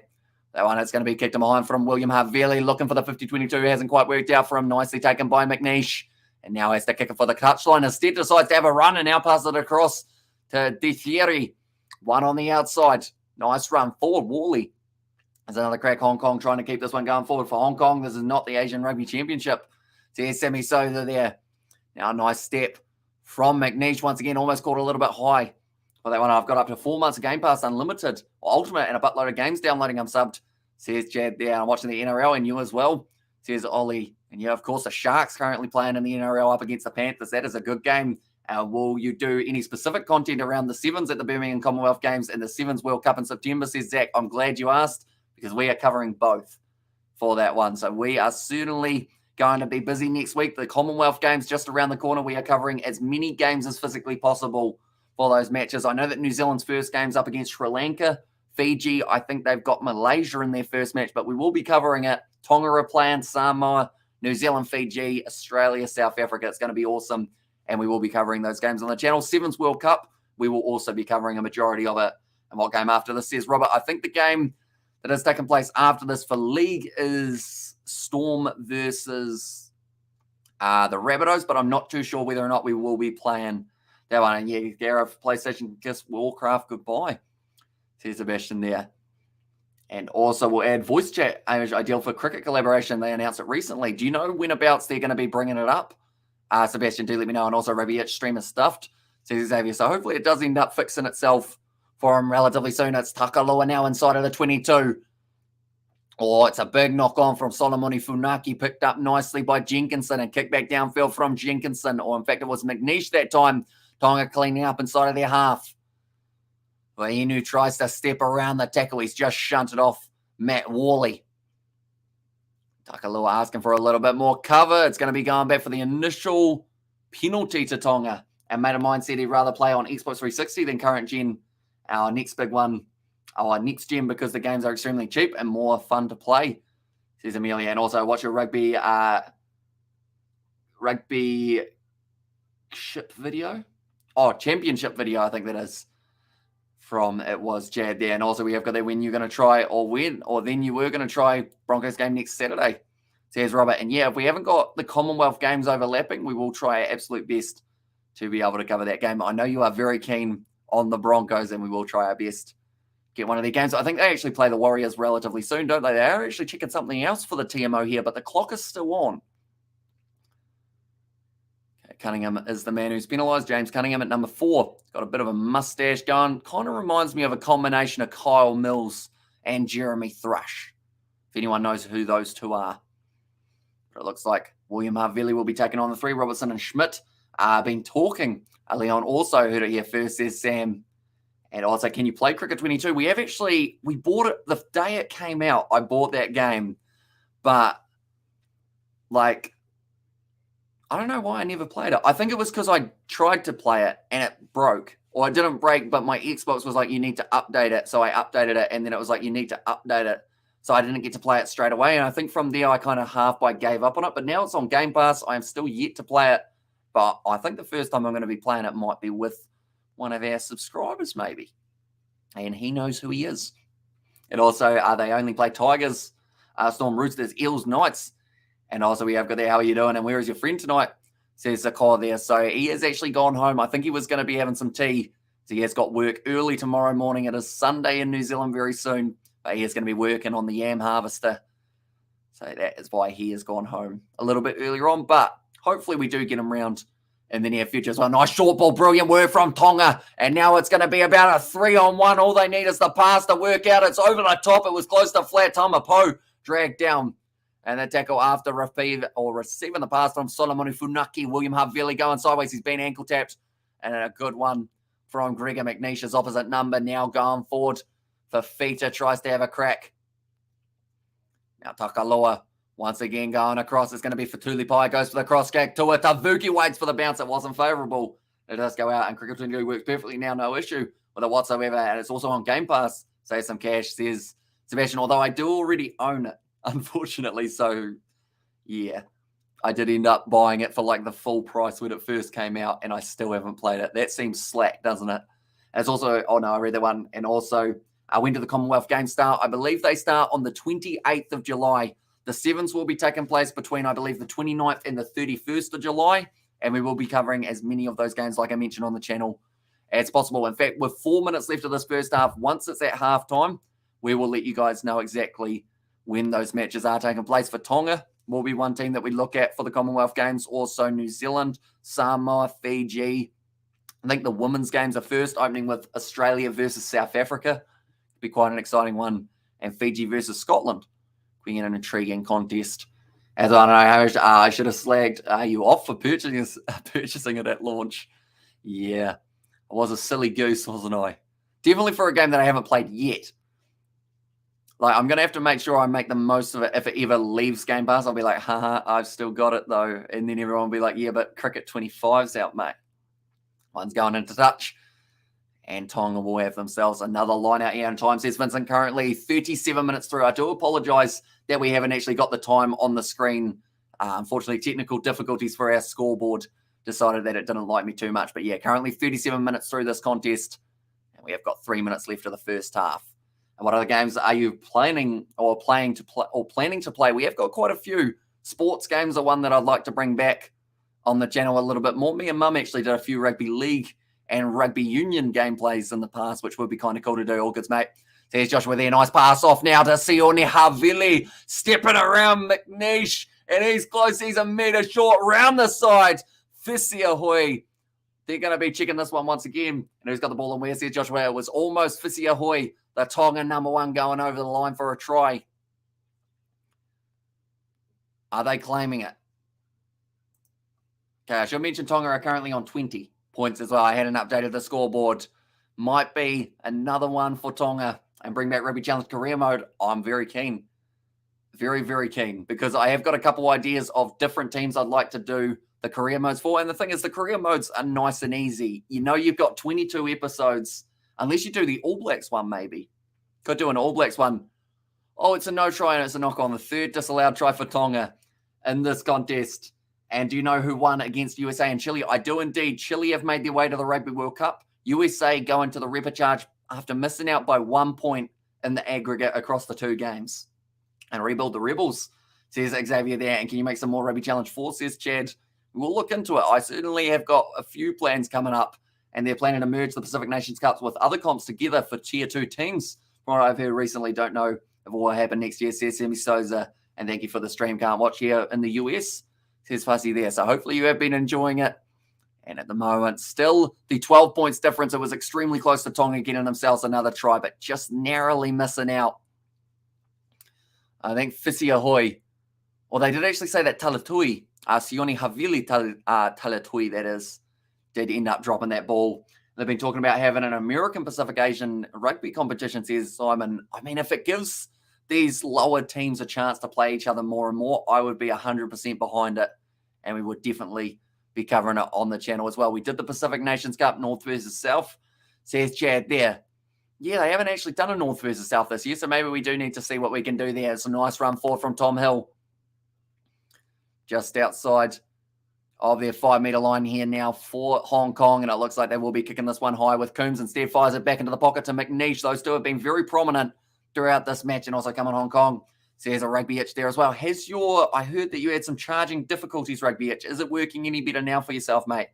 Do let me know. Now, they are going to have a yellow card back from the bin now. Seula Mali returns. Rugby itch, your stream okay? Says Xavier Brown there as well. Wait a minute. I just realized that he might not be able to hear me Think about it if he is also streaming. And look at the game schedule. The Union starts at 6 and their time ends at 10:30. Says Robert. Now Seula Mali about to feed this ball in for the line out. So the perfect time for him to come back. It's going to be pushed back onto the side of Tonga, but it sits up nicely. And now the captain, Herstich, been able to get it back and kicked high from Coombs. He's got some good distance on that one, going down to Tuitavuki on the halfway line now for Tonga. Seeing whether or not they can get through. Vainu, nice ball on the inside to Tuitavuki once again. He has been quite prominent throughout the early stages. And also, do we know if Tonga wins? Do they play the Kiwis first, says Fussy? So I believe if Tonga win this one, they will end up in a group with Ireland, Scotland, South Africa, and Romania. So it will be a tough group, but we have to wait and see whether or not they have got a game coming up before the Rugby World Cup, maybe against the Kiwis again. I hope Tonga is doing good, says Alex there. And also let me go show Mr. Itch some love, says Gareth there. And also, if a lot of Tier 2 teams are semi-pro, are they able to play more games? Oh, that is a good question. And I'd like to see a Club Rugby World Cup and Rugby Challenge 4 would be interesting to see how the clubs of the world rank, says Zach. Would that be one? Because I guess, would you want me to play as the teams, Zach? Or would you prefer if I had AI versus AI? Or maybe do a half as each team? Could be a good one. Right, that's actually going to be a penalty to Hong Kong now. They look like, okay, it's halftime. They take the tap, Hong Kong, and it goes into touch now. And it will be halftime in this contest. 20 points to 8, the Tongans do lead. Do you reckon you could do a rugby championship versus a Six Nations team, best of 3 or 2, please, says Ollie. That is another good idea for it. Possibly Wallabies also qualified, I think, says Robert. And would you like Uruguay, Namibia, and Chile to join Super Rugby? It'd be quite cool to see how they match up, because I know that recently they've reached out for the Pacific Nations Cup, having, not the Pacific Nations Cup, but having Moana Pacifica and Fiji and Drua added in. So I would love to see more teams get the chance. It's probably the time zones that are the biggest deciding factor for them. Just trying to link up and who is leading Tonga versus Hong Kong. Currently, Tonga 20 points to 8 up in this one. And also tough group is Group B. You have 3 massive rugby nations plus the Saffers, says Sebastian there as well. I'm just waiting for Gareth. Gareth will be here very soon. Oh no, he just left. Maybe you will be all right. And the Wallabies have an almost identical group for the Rugby World Cup and 40-15. Says Chad as the score prediction. It is a shame that we always see Australia play Wales and Fiji in the Rugby World Cup. It seems like there's no real muddling going on, but I guess they get to play each other quite often. They'll get used to each other. And France versus New Zealand at the World Cup. Yep, opening game going to be a massive one for both of the teams, as it could be a deciding one for who does manage to get themselves further through. New Zealand versus Italy. Always an exciting contest. To see the Tier 2 rugby nations need a domestic professional competition, and I need an international competition to play in as well. And time zones make it a problem for those teams to join Super Rugby, which is why Japan was rumoured as a side that might get a look in. And where's your co-commentator, or who's your co-commentator who tried to steal your thunder during Ireland versus New Zealand? Murray, did you give him the DCM? Don't come Monday, says James. Nah, he is at home at the moment. He is probably having tea, or he would have had tea by now, but he has got work early in the morning. So that is why he is not about for this one. But the Commonwealth Games, I will let you guys know what times the first game has taken place. It will be 9:28 p.m. for the men's on Friday night, July 29th. New Zealand's first game is at 10:12, and that will be the matchup between New Zealand and Sri Lanka. England, Samoa follows that game. That's going to be a good game. South Africa, Malaysia, Scotland, Tonga. I'm looking forward to that one. 1,200 people on my live stream. All Blacks 50 to Ireland 30, says Brandon there. But yeah, they have got the 3 rounds for the tables. They have got 4 groups, so 16 teams in the men's department of the Commonwealth Games. The women's, they have got 8 teams in their contest, including New Zealand, South Africa, Australia, England, Sri Lanka, Canada, and Scotland. And believe it or not, I'm watching this live on YouTube, says Tokareda. I believe someone would have it somewhere to be able to watch, which is good news that you guys who aren't able to watch it due to either, I guess you could say, due to location or costs or anything like that, it is awesome that it is available. And definitely it would be good to see you randomly pick a team, play the computer for the rest of the other teams, says Zach there. And also, come on, Tonga, says Chad, and Sri Lanka. Oh, the tension, amigo, says Sebastian there as well. Yeah, I hope we put 30 points on them just deep down, you know. It's a bit of a bit of a rivalry, only against that one guy. Other than that, I don't mind Sri Lanka. And come on, Tonga, says Chad. And also, Painters just scored, says Ollie, for that one. But currently at halftime, 20 points to 8. It will be interesting to see how Hong Kong fight back. They're only 12 points down. That is easily what a side can bring back. Just look at the Warriors up against the Raiders today. We did see they were 14-0 up, and then they lost 26-14. So you never know what's going to happen in a game of rugby, whether it's league, whether it's union. It's going to be exciting. And the women's for the Commonwealth Games, I should mention their games are kicking off at 8 p.m. And then round 2 actually takes place at 4:30 a.m. So I don't think we're sleeping much that night. It's going to be a late night. And sorry, I meant the Panthers. And there as well for the Panthers just scoring. And can you do Tonga Sevens versus Fiji Sevens? Says Brandon there. I don't believe they play each other at the Commonwealth Games, but it would be kind of cool to do a few Sevens matchups on Rugby Challenge. I know that me and George, I believe, did New Zealand versus Fiji a while ago on the Sevens. Sevens is tough on Rugby Challenge. Does normally lead to quite a few tries being conceded.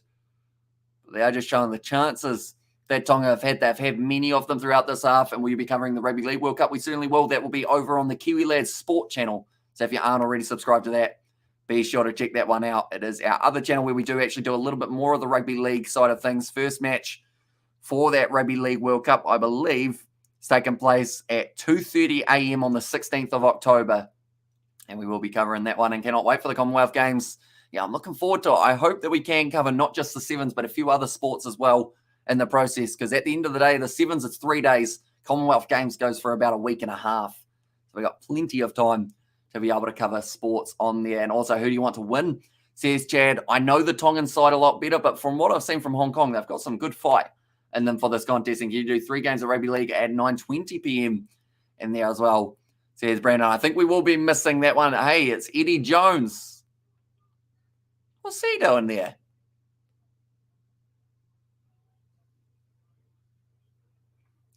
Okay, Eddie Jones and his Australian accent has said Tonga are just trying a bit too hard, mate. It's just not quite going their way, but they're looking pretty good. That was a great. Look forward to tuning in for that. Says Boulders there. And also, I played as New Zealand versus Chile and put 206 points on Chile, scoring 29 tries, like 25 conversions. And there as well, says Ollie. I mean, the rumours were that Eddie Jones might consider coaching the Aussies for the international side of things if they do sack Dave Rennie. So we'll have to see whether or not that kind of leads to anything. Another yawn, of course. We do have quite a few of them. The live streams. I think it is because of that light. I am looking a little bit further around, and Jeezy looks around, or he gets around. When was the last time Hamish Spence was in the chat? Probably a good 6 months ago. Actually, probably the Ashes, to be fair. And also, can you coming over to the live stream at 9:20? And that's why it says, Brandon, I will see how I'm going. But Tonga, they have got currently a few of the supporters at the moment making their way off the field.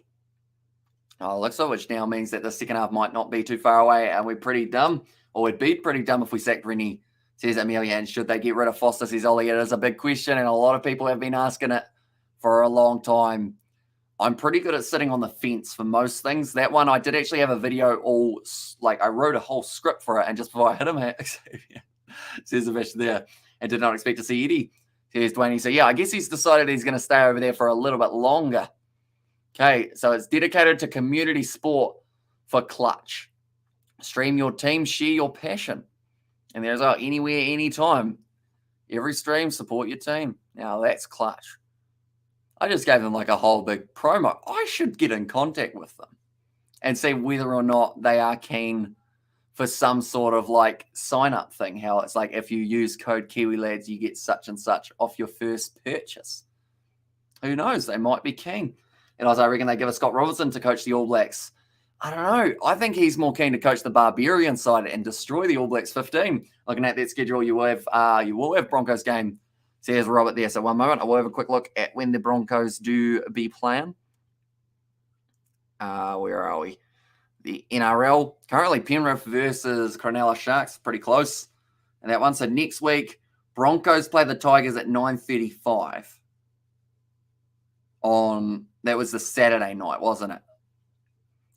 Saturday night, Broncos 9:35. Okay. So Saturday night, I'll have a look at the Sevens. for women's. 9:35, 9:06 is when the women's side play their last game. So that will be finished just before 9:35. Then the men's game, Australia versus Jamaica, kicks off at, oh no, sorry, I'm still on the wrong day. Saturday, round 3 will be what we're looking for. 9:28, Jamaica versus Uganda. Kenya versus Australia, Samoa, Sri Lanka, and New Zealand, England all take place during that same stage. And will you ever give streaming AFL a go? I would consider it.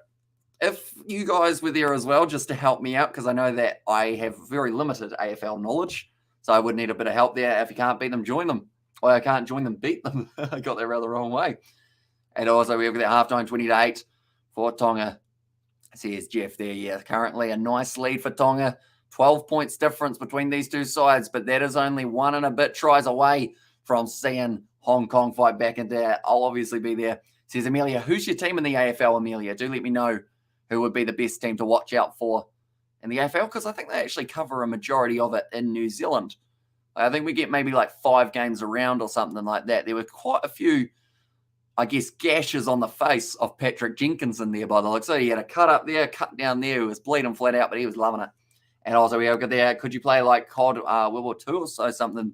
Says Ollie, I could, although I know that YouTube are a bit weird with that game in terms of the name of it. But other than that, I do actually have the game, so maybe we could look at doing a few more gaming videos on the gaming channel. And also, I'm a Geelong Cats fan in there, as I says Amelia. And any union this week after when we play Storm, says Robert. I don't actually think we've got too much rugby union this week, other than maybe the women's Bunnings NPC taking place, or UFC 4. Never underestimate a Springbok. Says Alta there as well. Exactly right. It's very hard to count out a Springbok side, whether it's in the sevens, whether it's in union, whether it's in any competition around the world. The Springboks normally fire, and that is why their game up against the All Blacks I am very nervous for. It's kicked off for the second half, though, ladies and gentlemen, taken nicely by Patrick Jenkinson, the man who I mentioned has got blood coming out of pretty much every hole in his body. That's going to be the penalty to Tonga, though. Right, Sanatana Takaloa considered taking it quickly, but I believe they will be taking on the 3 points here. If this one goes over, we will see ourselves sitting with a 15 points difference in favour of Tonga. Oh, Havili's kicking for the corner, though. And Hong Kong is going to lose. Says Chad, although I should mention whoever loses this game, that is not their hopes and dreams of going to the World Cup over by any means. They have still got the repechage where they will go head-to-head with USA, Portugal, and Kenya. The winner of that is going to be able to make their way through to the World Cup to take on Pool C. And Springboks versus All Blacks is a 102 game. Says Brandon, I have a mate who lived in Hong Kong. I do too. His name is Rugby Itch. Or you guys might recognise that name from when we have done our All Black squad predictions. Great run from Seoula Mari. Getting close to the line now, only 3 metres out. Takaloa just letting it be recycled by Sione Havili. Around the side, Takaloa goes low, and I think he's injured 2 players in the process. He has smacked into the head of James Sawyer, and also he has ended up bumping off tackle a Guy Spanton in the process. You can visit Hong Kong by playing Sleeping Dogs. See, that was Sebastian, and also my mum even crocheted me a Geelong's hat, and I bought it and loved it. Or love it. She recently did a similar blanket, but in Rebels colours. Says Amelia, but that is the try for Sanatane Takaloa. That is what they have said his 3rd try of the match, but I believe he has had 1 cancelled out. So I believe that's just the 2 tries for Sanatane Takaloa in this contest. But it is going to be going up to 25 points to 8. Is that his 3rd try? It could be. It 100% could be.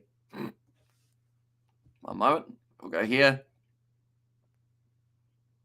And we will go here. But yeah, I think he had 1 cancelled out early on. And also, did you play Hamish Top-Notch game? Sebastian, you'll be disappointed in me. I have not played it. Also, Assassin's Creed games. I know that you are a fan of them. I own about 6. I've never played any of them. I'm sorry, Sebastian. We will have to do some sort of Assassin's Creed thing. And what do you think about the All Black squad for the URC? I think Peter Gus-Sowakula was a bit unlucky. But I can understand why he was dropped from the team a bit. But I would have liked to see Cullen Grace make his way in there rather than Shannon Frizzell, because we've hardly seen Shannon Frizzell for the past year. So I feel like the better option would have been give it to Cullen Grace, who we have seen week in, week out performing well. Give him a chance up against the Springboks. And that isn't just because I know him. That's because it's just the truth, isn't it? And I was like, Roger Tuivasa-Sheck, says Ollie. And then Assassin's Creed Unity is my favourite one. And who's better, Offa or Nepalolala? Well, that one, it depends. They both give away some dumb penalties, I guess you could say. Right, Takalua. Oh, no, sorry. Takalua has got 3. He has scored every try for his side in this contest so far. Now, looks like they've made a sub here. It's Jamie Pinkett making his way out onto the field. I think that is for James Sawyer, I want to say. And I was like, let's go, boys. Tigers, dear represent. So here's Robbie in there. Yeah, currently they do need a try relatively soon for Hong Kong to get back into it. And Unity was a good game, but very glitchy initially. But once they fixed it, it was a treat. Now it's been charged down inside of his own area here. William Havili. This will count as being taken back. And I believe it's now going to be a 5-metre scrum for Hong Kong. Oh, no, it's a goal line dropout. Nice work from Hong Kong initially to keep Tonga under pressure, but they do need a try relatively soon. I believe it was a good chase initially from Matt Worley. And working hard. And be 4th of August, Broncos versus Roosters. So Thursday before Bunnings NBC. So, yeah, you might be able to catch us getting that one possibly. And who's better, Moody or Ethan? It's pretty much one of the cases of, is it like age or youth? That's a good shot from McNeish. He misses away to the side, though. He tried out the drop kick from far out. Interesting choice when you are down by so many. He is kind of going like that because I think one of his teammates was going, what you doing, brother? And he said, nah, just giving it a crack. And could you play Fall Guys? I know that is a game that has been mentioned a little bit. That was that a goal line dropout? Or a 22 dropout? I'm not sure about whether it was. It's going to be a knock-on from Sanatane Takalua. And now hanging on to it on the halfway line. Tonga, another opportunity. Hong Kong. It's gone back for the knock-on initially. They are going back for the Hong Konger scrum. And I was like, it's free, says Ollie. And there, yeah, I did hear that they changed the price of it, didn't they? All right, I should mention that kick from William Havili earlier on did actually end up missing. So that's why the score is still 25 points to 8 for Tonga. Whoever wins this goes on to face off with the group that involves South Africa, Ireland, Scotland, and Romania. Very tough group. And Ireland or Hong Kong not doing bad. They have been impressive throughout this game. You'd have to say they have been unlucky with a couple of their chances, but with the fact that they haven't had a lot of the position in this game, anytime they've had it, and once they get it out their backline, I see some danger in their backline for them, and I hope they do end up coming back into this contest a little bit more and also can somehow find their way through the Rugby World Cup. Once again, Takalua just all over Coombs, trying to cause them a whole heap of grief there, but moving forward, it's a good push from Hong Kong in the breakdown, and also call me bzz like a bee. And then who's better, Cody or Coles? I'd say Cody Taylor just because he's younger. Got a little bit more time, so that is in there as well. There's going to be the penalty to Hong Kong. Unfortunately, not releasing in the breakdown. Sam Lalsi considered taking it quickly. That is once again going to be Ben Tamefuna. I mean, that's probably understandable not being able to move. And what channel is the match? Unfortunately, it's not actually on Sky here in New Zealand, but your best option is to watch it on something called Clutch. It is CLUCH Rugby. And it has got, I believe it's clutch.tv, and you can watch this game on there. If you're in New Zealand, there's a $4 fee unless you've got a VPN and you set yourself to Hong Kong. Any teams that surprised you to make it to the World Cup? Says Ollie. I would say, to be honest, most of the teams who have made their way through were relatively expected. I'd say probably Chile is the biggest upset because USA being 1 point up going into a home game, you would have thought they'd be able to make their way through. But yeah, overall, I'd say most of the teams that people expected to get there have got there so far. Namibia were expected for Africa, and Cullen Grace are not being in the AB successes. And there's, Cullen Grace, he's been doing very well recently for the Crusaders and also for the Māori All Blacks. He was one of the star players for them as well. That's going over, and now it's going to be Fisia Hui, this time getting the ball down, I should say. And now Tonga. There we go. We will add that one, although we've had to take off quite a few tries throughout this match as well. 47 minutes through. Tonga now sitting 30 points to 8 over Hong Kong. And this is the momentum that Tonga want to keep on using. They have had leads before, but it's whether or not they can keep it going. And also, we have it live on YouTube now. And there's us, says Jeff. And who's better, Sam or Scott Barrett? And there says Chad. Ooh. I mean, for that kind of angriness, you go Scott Barrett. Sam Whitelock, though, veteran of the New Zealand game. So you probably have to, it's a bit of a split, isn't it? Because you've got more versatility with Barrett because he can play blindside as well. But I don't know. It's a tricky one. I'm just looking. Oh, they do indeed have it on there for anyone who does want to check out this game. It is actually on YouTube to be able to watch it. They do actually cover a bit. Is it actually an official channel or is it just, I guess, a random one? It might just be a random one. So, yeah, it is a good option to be able to watch the game. Dom Robinson, the man, says in there as well. Fisi Ahoy was able to score the try. The kick was missed once again. So, the score 30 points to 8 in favour of Tonga. And about to kick this one off once again. It will be Grigor McNeish. So Hong Kong, they certainly need to be the next team to score. It's not an official channel, says Simon, because I do see that they had the Oceania Netball World Cup in there as well, or the World Competition. So I thought that it might have been kind of a netball / rugby channel type thing.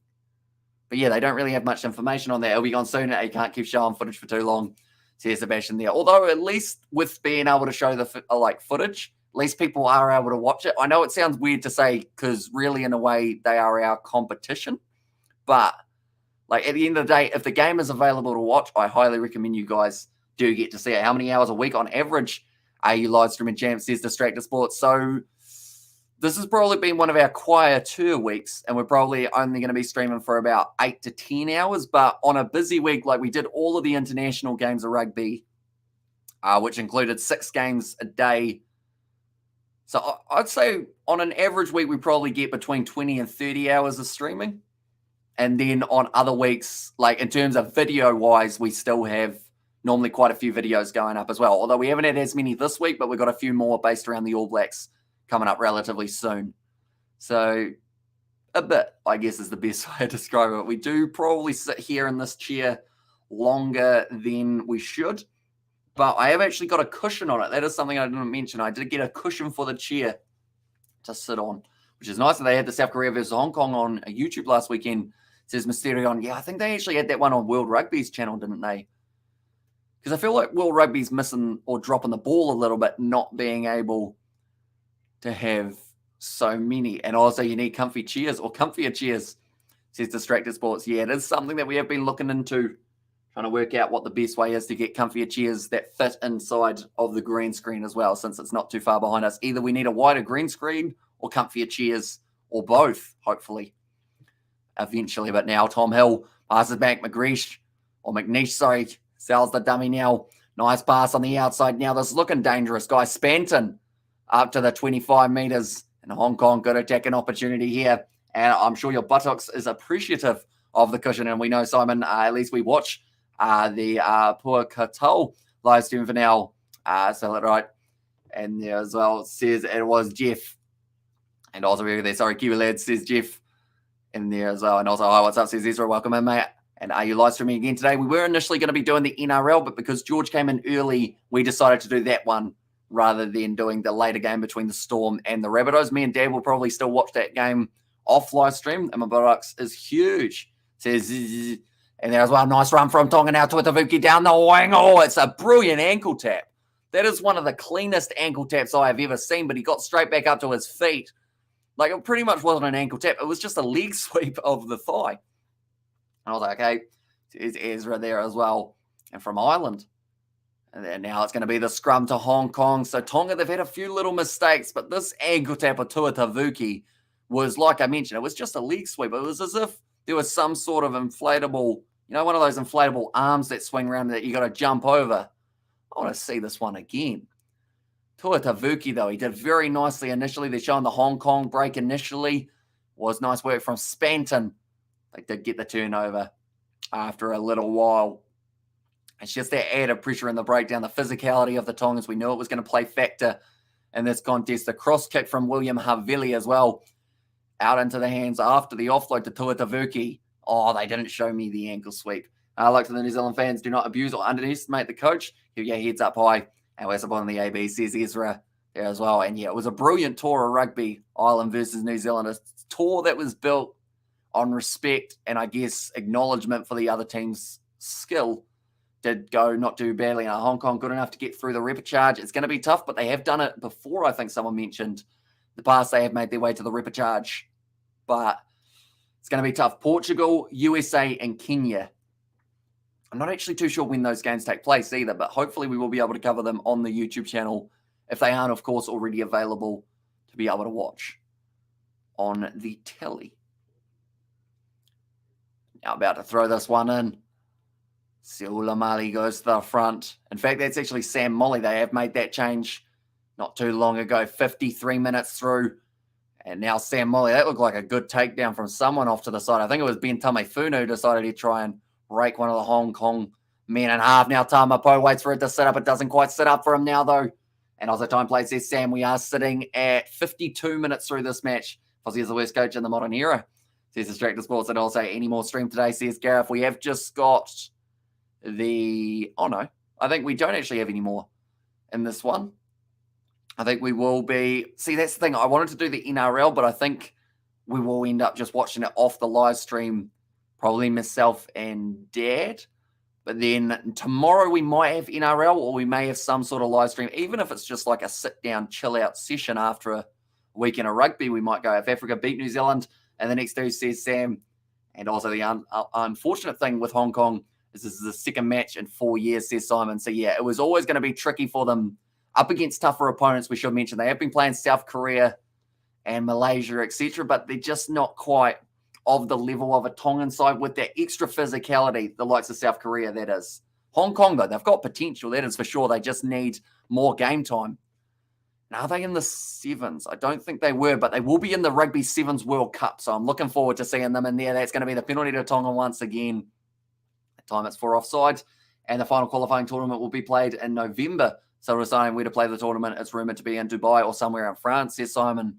I like the idea of France, to be honest, just because with the World Cup taking place in France, playing it in where that competition's taking place, it would be kind of cool for these sides, definitely the ones who don't make it to France, to just get a little taste of what it could be like. You know, and also we have got there, and also, Hamish, what was in your controversial Fozzie piece? Well, I probably beat around the bush quite a bit in there, but overall I had... In summary, I mentioned that some things were his fault, some things were maybe to do with the players as well, and the fact that the gap between New Zealand and other teams has gotten a bit smaller as of late, the likes of France, Ireland, all on the up. But yeah, I did my absolute best to not pick a side, which sounds like, I mean, it's probably going to be one of those ones that aren't exactly too exciting because it's just pretty much down the middle. And I put a few quid on Portugal to win that and up the Tonga. And Razan said the crowd, it looks like a pretty decent sized one on the Gold Coast Stadium. Get off the fence, says Distracted Sports. That's pretty much what our whole channel is built off, though. Like from the start of our commentary, we do like Ireland versus New Zealand and sound like we don't go for either side for the neutralness. And also as their number crowd, I want to say there's like 10,000, but I could be wrong there. It's confirmed to be in Dubai, says Adam. Those ones in Hong Kong, I've only played Korea. And there says Simon. And there say, yeah, it's been quite some time since Hong Kong have had back-to-back games. So I'd like to think before the repechage, they would get some kind of, I guess, some sort of competition, whether it is up against the same sides. And I see Hamish tell him, Davidsov get a better man for the job in there as well. That is for Ian Foster, of course. And I have yet to see a Chinese on this Hong Kong team. Says Takareda, although all of them born and raised in Hong Kong. So I guess it's the same kind of thing as we see for other teams around the world. Japan, perfect example of that. And also the way he started out, I am the head coach or whatever. Man, dude, came out on the offense, says Gareth there. Now Damon Murphy saying there's another scrum reset. Currently 25 minutes left in this contest, ladies and gentlemen. Looks like the front rows. Tamefuna is really causing problems for Callum Smith. I wouldn't be surprised if they do sub soon and go Ashton Hyde. And fair play, I do the loudmouth stuff. Stay impartial and credible. Says Distracted Sports. Although that's the thing, like they can be considered different, but then it's the same thing of like some people prefer the straight to the point. Like tell me what you're thinking, like and be completely like 100% out there with it, which I feel like is where you've probably found your market almost. Like there are people who listen and go, yeah, People were too scared to say that, but this guy's gone out there and just said it all. I think now backline, mistake there. Fatuli Pai's been able to clean it up off his back. And now Sione Havili looking to the line.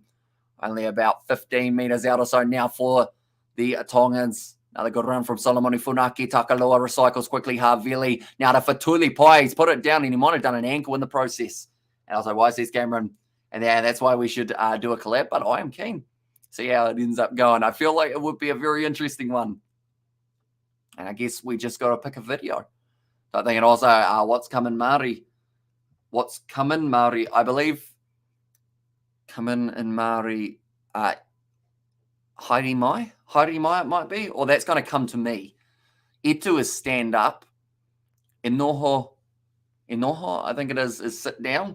And as I watched is Fozzie the worst coach in AB's coach of all time? A very good points and nicely argued, says Sebastian as I go. Tonga, says Chad.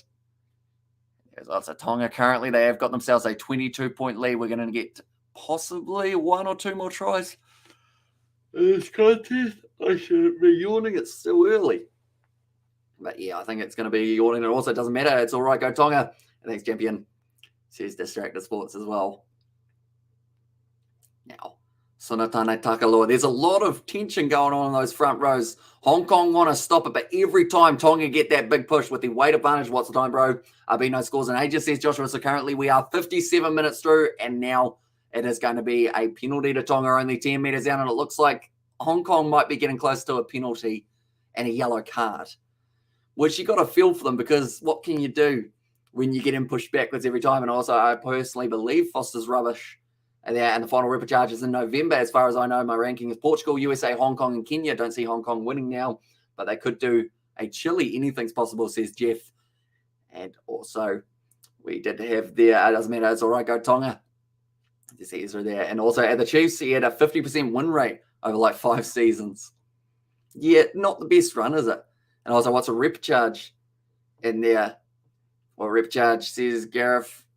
And there's pretty much all the teams will play each other. And have you seen Squidge's video on Ireland versus New Zealand? I have not at this stage. But apparently he went a bit, I guess, hard on George Bauer, who a lot of people felt had a pretty decent tour, or not the best. And there's Distracted Sports.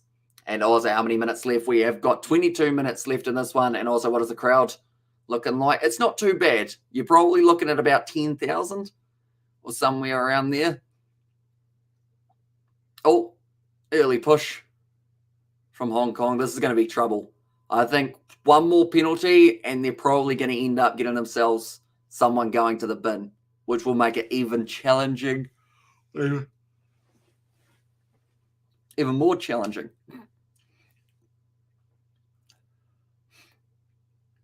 Right. Still quite a few Tongan supporters in the crowd, though, I will mention.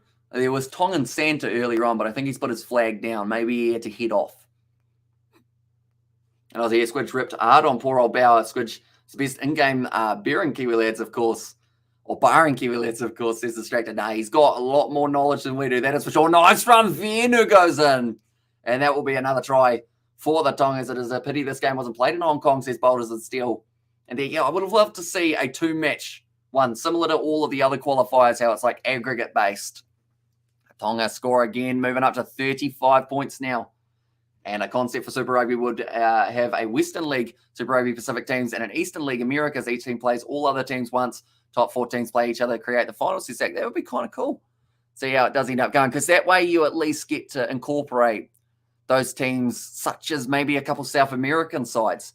Get Argentina in there. Maybe see how you can grow the game otherwise. And COVID restrictions and stuff here. I doubt this game could be staged with any crowd. Says the big VHR and evening, Hamish. Can you say good night to my partner, Romy, please? Good night, Romy. See you later. Hope you have a good sleep.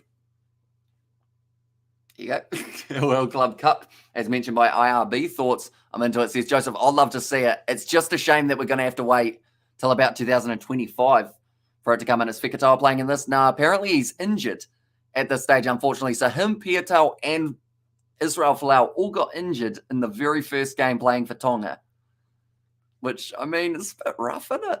And go Akahitahi And as over, that one has gone over. And now it does make the score 37 points. Oops, that's wrong. 37 points to 8. And there as well. Now.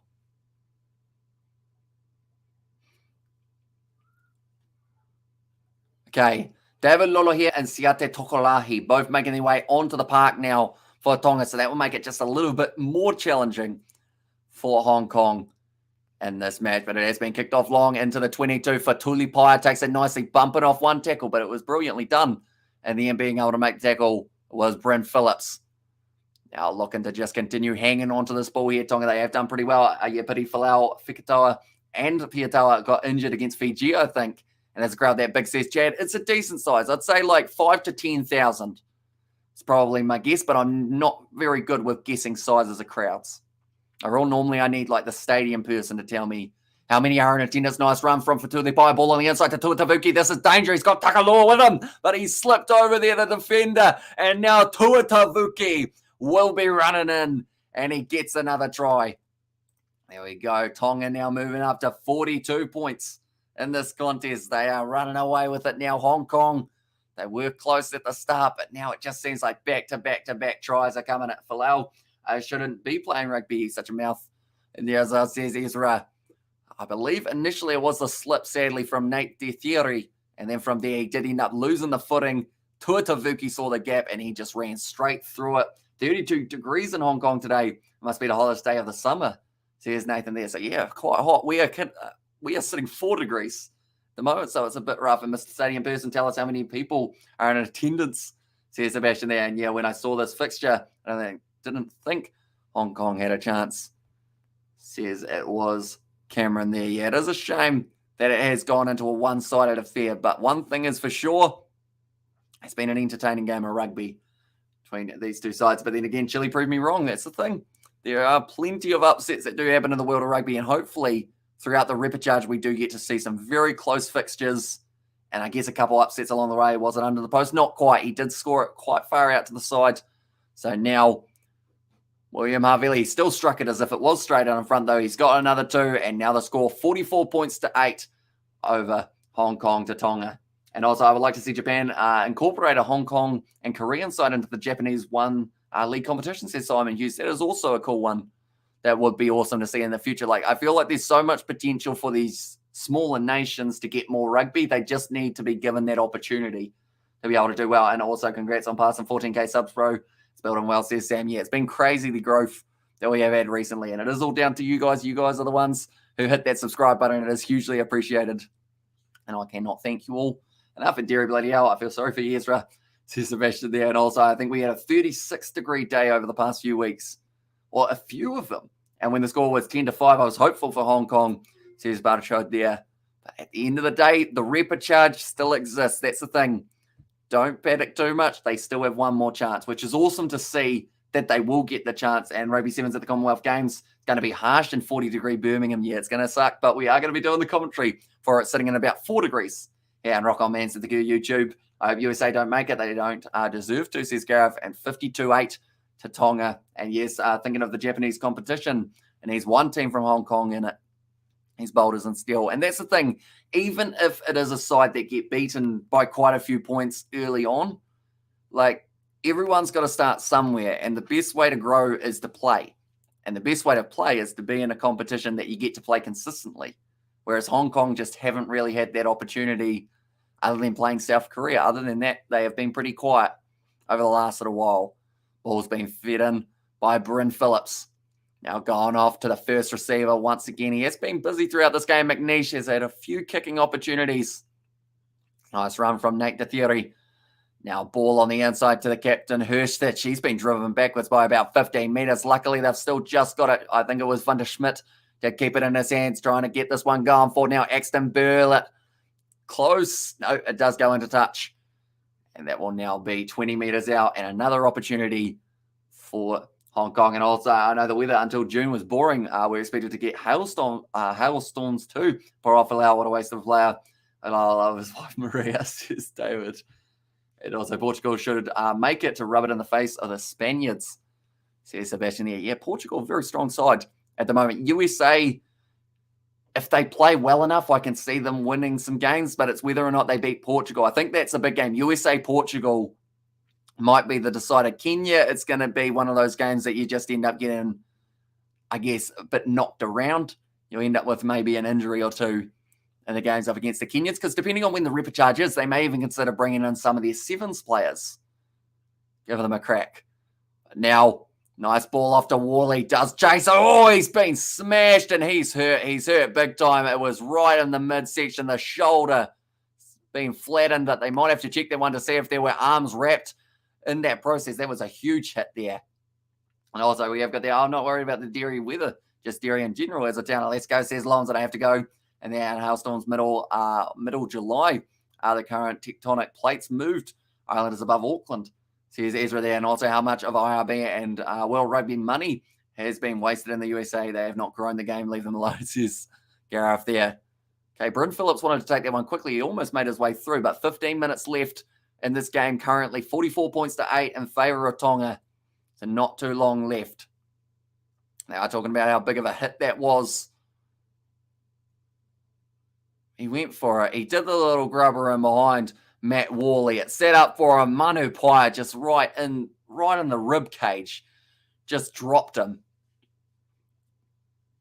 And he certainly felt that one there. Still taking some deep breaths. That's the thing. He's slightly smiling. I think that's because he knows he got absolutely nailed in that shot. Now, placement hook about to throw this one in this match. It is John McCormick Houston, I believe. Now, nice ball off to Van der Schmidt. Once again, Phillips gives it across. Can Hong Kong score for the first time in the second half? They are getting close currently, 10 metres out from the line. This one, it may not change the result, but it still will manage to do a decent amount for the Hong Kong confidence. And also Samu, interesting timing for Samu Karevi to go off to the sevens. Yeah, it is. I'm wondering to see how he goes, though. Oh, that's dropped. Van der Schmidt. Now Hong Kong just out in front. Definitely with the Rugby Championship, and crowd says Drazen, they are still there. They haven't left yet. So still crowd. Yep. And also we have got the AFL. You're right there, says Fleshin for USA Rugby. But dangerous players actually called there. We barely made it to the shops. I'm not sure Hong Kong will be allowed to play rugby outside of Hong Kong today, says Nathan. Have they got, is there a domestic competition in Hong Kong, Nathan? Do you know whether or not there is like a competition, and how many teams are involved in there? That's going to pop up out of the hands of the Hong Kong forward. Unfortunately, I think it was actually the replacement, Ashton Hyde. Now backline movement looking like it's setting up here. That's their Tonga. They boot it downfield. It's a good kick, and it rolls into touch inside of the half of Hong Kong. Very nicely done by the replacement. I think it was Malsia there, and number 23 only recently making his way out onto the field. So a lot of changes have been made. Oh, that's a bit harsh from the touch judge. Is that Nick Berry? I think it actually is. But the ball rolled out about 45 metres out from Hong Kong's line, and he's taken it back a little bit more. There's a Hong Kong Premiership with 6 teams, says the Big V8 show. So I wonder whether or not that competition would be covered on Clutch. Because I am watching this game currently with Hong Kong. I wonder whether or not you can get some sort of season pass to watch their rugby. And I'm guessing a lot of Hong Kong players play in Japan, D1, D2. Says Cameron there, nicely taken by Jenkinson. Now good attack and run from Tommy Hill. Going quite nicely. Oh, Phillips. And now it's going to be a 22 offside advantage against James Fiver. Now pass back across once again. Tommy Hill. One more from the fullback now. That looked slightly forward. It's a big shot, and they are going to be going back now. Fortunately, Guy Spanton just shut down straight away as soon as he had the chance. I agree, World Rugby haven't found a lot of money at the US Rugby, and they don't need to needs Major League Rugby to grow them to have an international competition. My XPG or PE player plays in Japan now, says the Big V8 show. That's a big strike of the ball. It's a decent kick as well. It's about 10 metres out, but they're showing that there are quite a few big hits coming in recent times there. Tying the ball on the outside was passed there, and then it was a big shot from Solomoni Funaki. Felt every inch of that one anyway. I got to go. So see you next time. I'm Stairs Cameron. So we'll see you later on. And Kenya might have a little bit of surprise, and they may just have a little in them this time round, says Bianca. And that's the thing. I don't doubt that they'll bring in a few of their sevens players to try and get it going. And by the way, Taiwan Rugby is doing pretty well So here's Gareth there. Now trying to offload it back. Tima Whainaunuku cleans it up. Gives it back across to Siate Tokolahi. Now going for the counter attack, and it's a good one for Tonga. Trying to find the offload. It slapped back, and now they have taken it back for Tonga. Or sorry, for Hong Kong, but they're going back across. And also we have got the hiding a man bum back there, says Buttercho. Not quite. It's pretty much just I've got my hair slightly tied back so that it doesn't get in my eyes. Like, it's not actually a proper man bun. It's just pretty much my hair is there, if that makes sense. And in the past, it always went whoever held the Rugby World Cup. We have got to hold the World Cup, pretty much made the rules or ran the roost in there. And also New Zealand wouldn't give South Africa the respect, so they left. Says David. And also, did he show his tits yet? I watched him last week for the first time, and some guy asked that. I nearly crashed the car, says Finton. Yeah, no, not quite. Not quite got to that stage yet. Don't know whether or not that will happen either. So I get asked some weird stuff, though, don't I? You'll probably learn that as you see more streams. People ask for some weird stuff. People ask weird questions as well. I'm trying to think of the most randomest question I've had, but you could literally write a book about the weird questions I've had. What else have I had? A lot of stuff. People have asked me about what certain parts of my body look like. And it wasn't NZRU. It was Australian RU or ASRU, as far as the public in South Africa know, says Gareth there. But he's been putting in a good shift today, Nate de Theory. But unfortunately for him, just hasn't quite been able to get over the try line for a side. He did help set up the try earlier on, though, when it was, I believe it was Matt Worley who did end up scoring the try. I think it was on his wing. Like they're saying, a lot of Tongan support in this matchup, and the crowds. Sunshine Coast Stadium still aren't telling us how many are in attendance. I would say 5,000 to 10,000 is still going to be my guess. The only World Cup that Tonga have missed was 1991, they have just mentioned, and they will certainly not be missing this one. France 2023, we will get to see them in this one as well, but now it's going to be a push once again. Good push from Hong Kong, and that scrum muscling up with the Tongans. Do they? No, they give away the penalty. That was close. And Chick Youngster says, Rugby, we'll have a quick look now.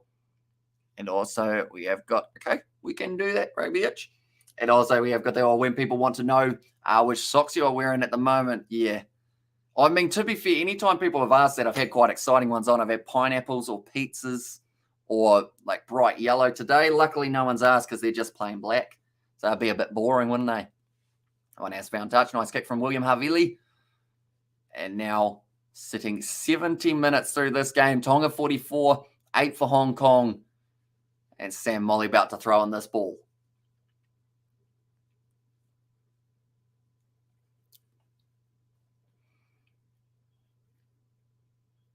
Okay, that's it. Sanatane Takaloa probably close to getting himself man of the match. Another player who's done very well, I would say probably Solomoni Funaki along knee-high rugby socks.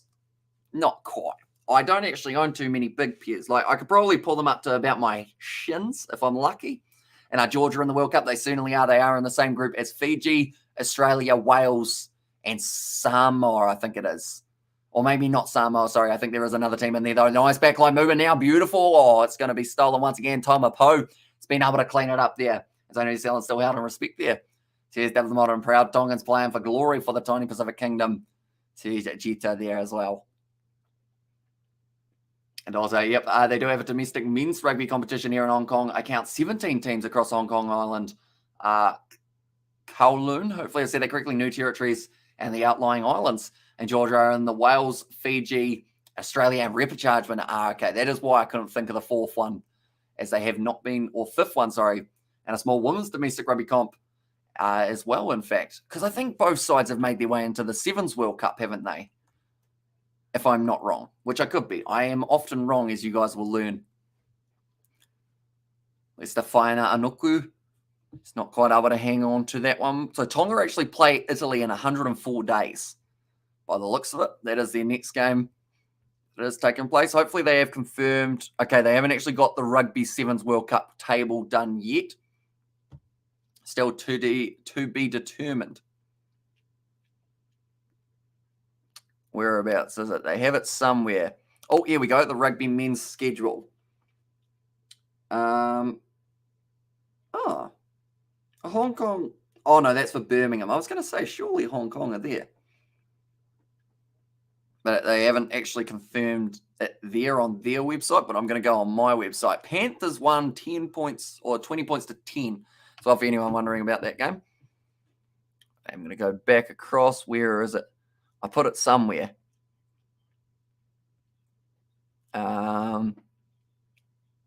Okay, maybe I didn't put it somewhere. Challengers Series? No. Oh, Hong Kong and that? Yes, they are. They're in Pool B of the Challengers Series between 12th and 14th of August. It's a competition that they have found their way into. And other than that, I don't seem to have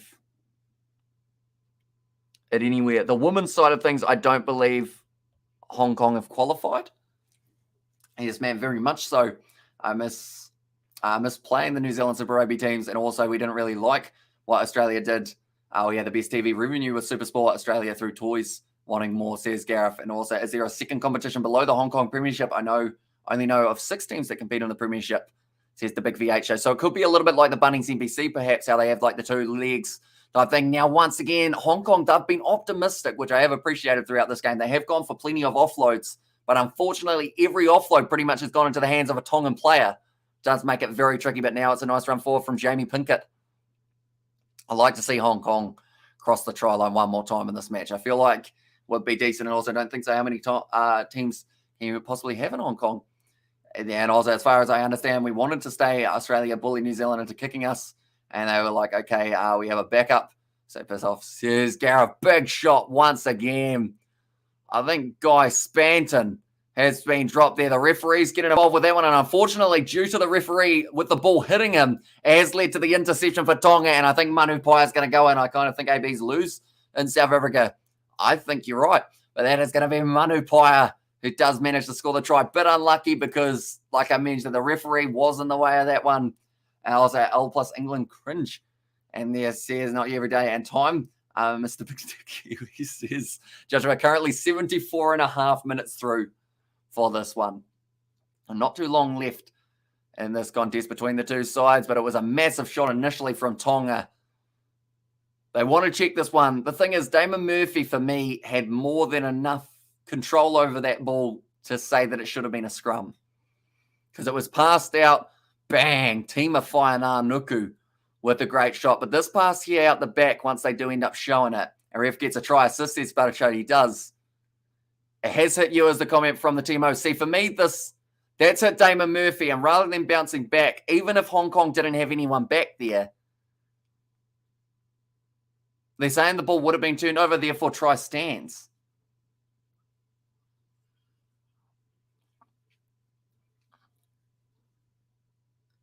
So it hits Damon Murphy. Picked up by Red cleanly. Okay. See, the thing is, formal check. They've got to check this one because the thing is, you've got to look at whether or not Hong Kong were going to get that ball back if it didn't hit Damon Murphy. It's a disadvantage to Hong Kong. It's going to be blue ball, and it's a no try there.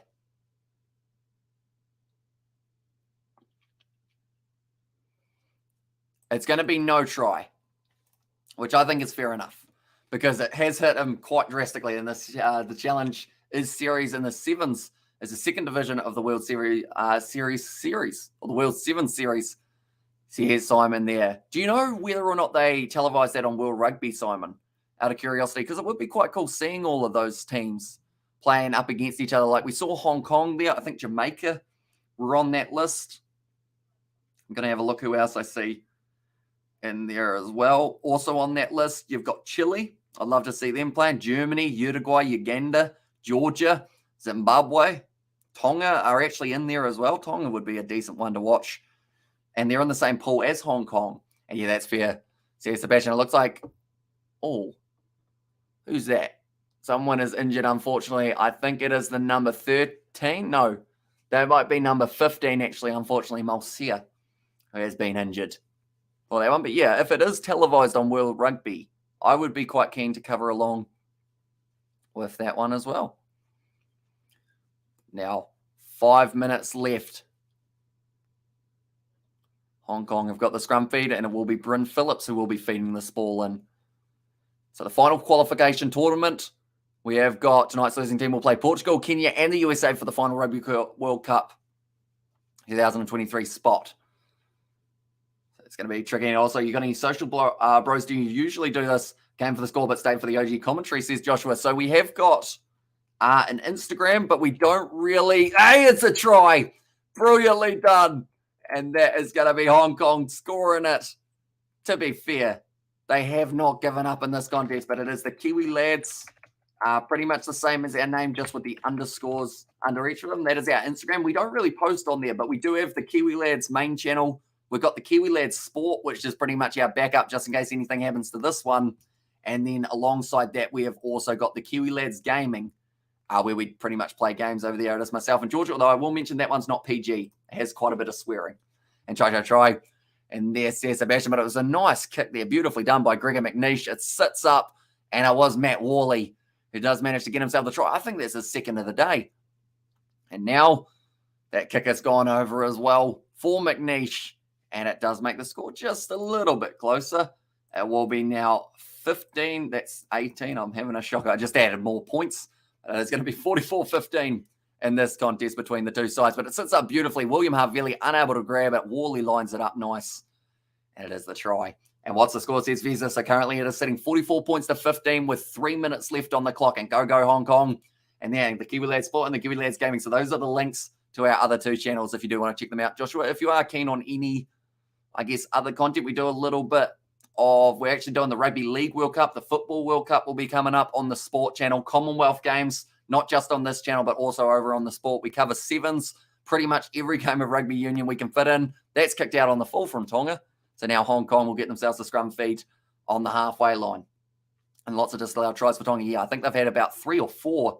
In fact, maybe even 4 or 5. Oh, Hong Kong want the line out on the halfway line. Like they've said, you don't see that every day. And this is probably one of the first times I've seen it become it. But when you are getting dominated at scrum time, and Safe Keen, and there's Joshua, and also if Tonga win, do they get a World Cup spot? They certainly do. And they will be booking themselves that spot. It's been stolen by Tonga at line out time. Unfortunate for Hong Kong, definitely with the fact that they did decide to go for that line out. A big run from David Lolo here. Only a minute and a half left on the clock. Manu Paia goes off to the short side now. Tima Whaiananuku wrestled down by, it was the number 13.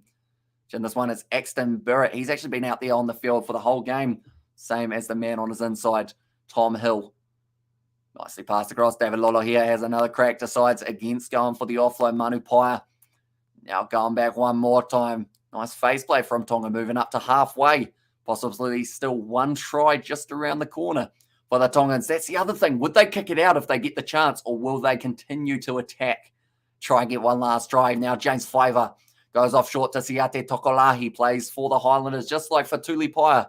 He's had a decent game throughout this one. Manu Paia decides to crack it round the side. Doesn't quite get away with it. 45 seconds left now on the clock. Tima Whaiananuku, I should say. Is it off to Lolo here? He's had a lot of carries since making his way out onto the field. It looks like there's an injury for one of the Hong Kong players.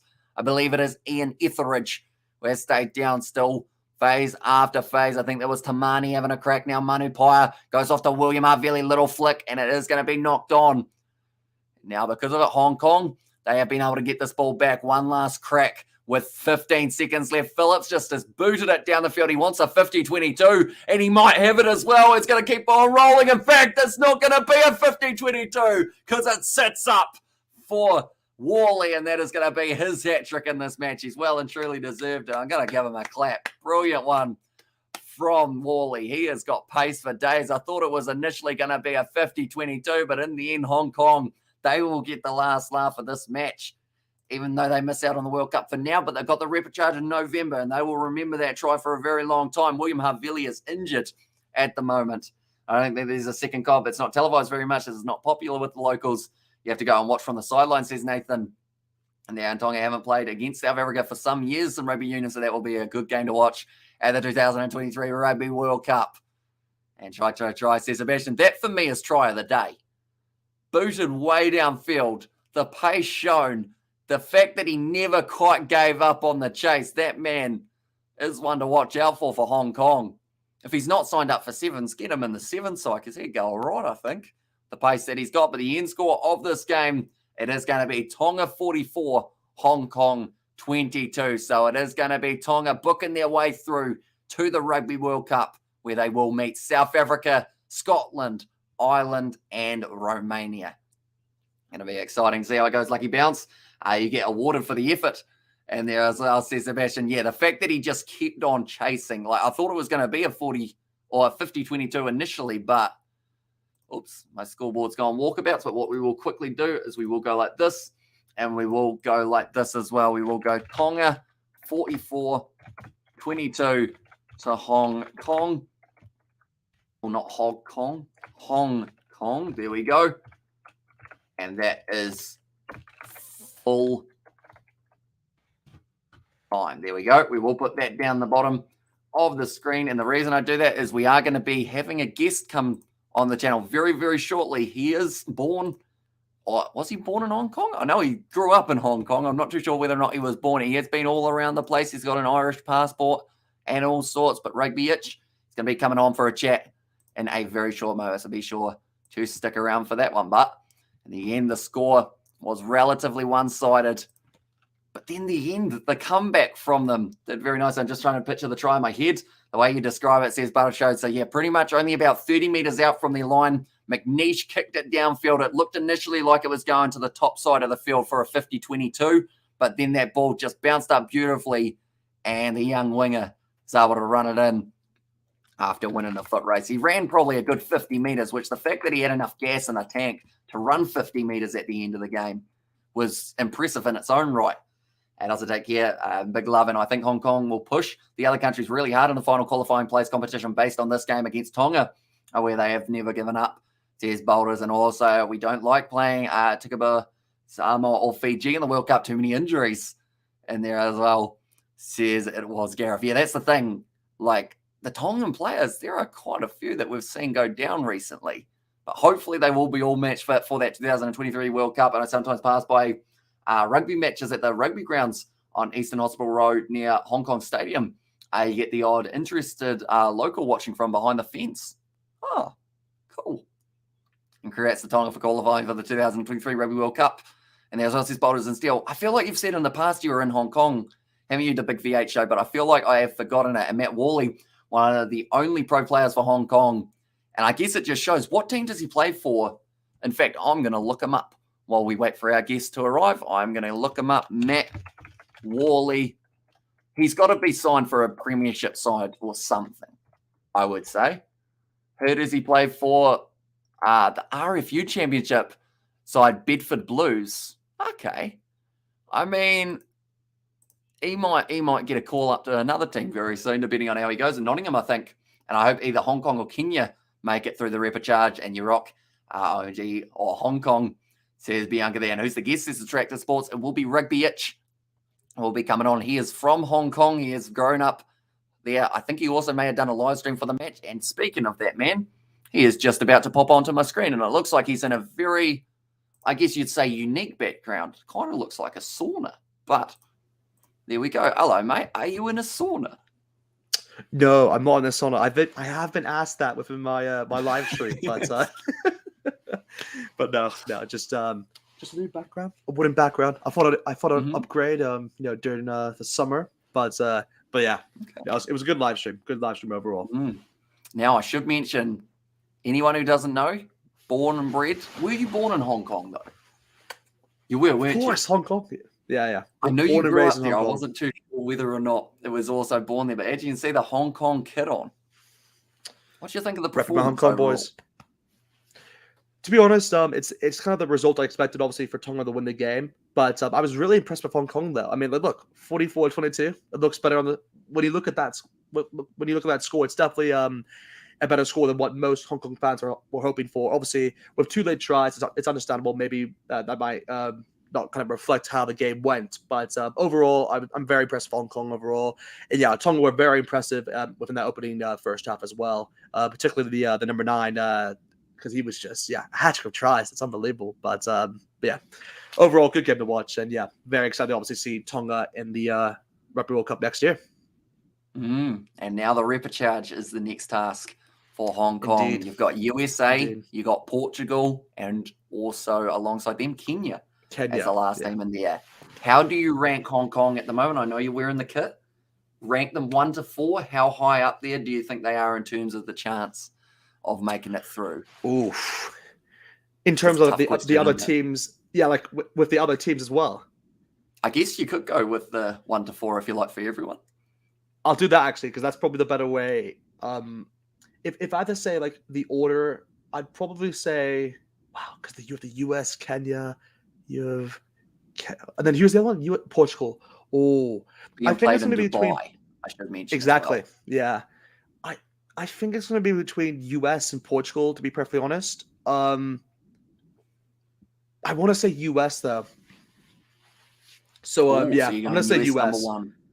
Yeah, so I'm saying US, Portugal, Hong Kong, and then I'm going to say Kenya. Okay, so I am probably similar to you, although I am putting the Portuguese as my number 1. There you go, yeah.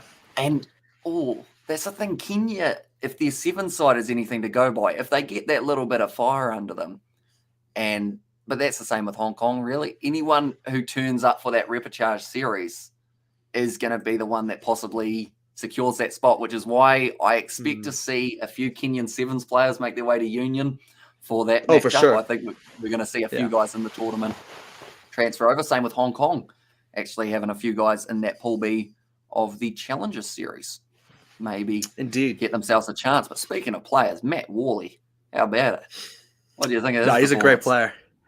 Great player. I mean, I even said it within my live stream that if there's a once-to-watch player, it's the number 10 and number 14. And them two, I mean, were just unbelievable. McLeish and Worley. I mean, Worley is just a speedster. He's just a speedster. And 2 tries for himself. A good, obviously, game for him. And definitely something that, it's just a good memory that he can obviously hold on to. 2 tries. Yeah, it's really impressive. But he was quality. And hopefully he does end up going well throughout the upcoming matches in November. I believe they are booked in for. Tonga have a lot of injuries, don't they? Which is something they'll have to watch out for heading into their game up against Italy. Yeah. I'm not sure when that game is, though, against Italy. Is that 2 days, I think I saw earlier on, something along those lines. So, a long way away. Exactly. Yeah.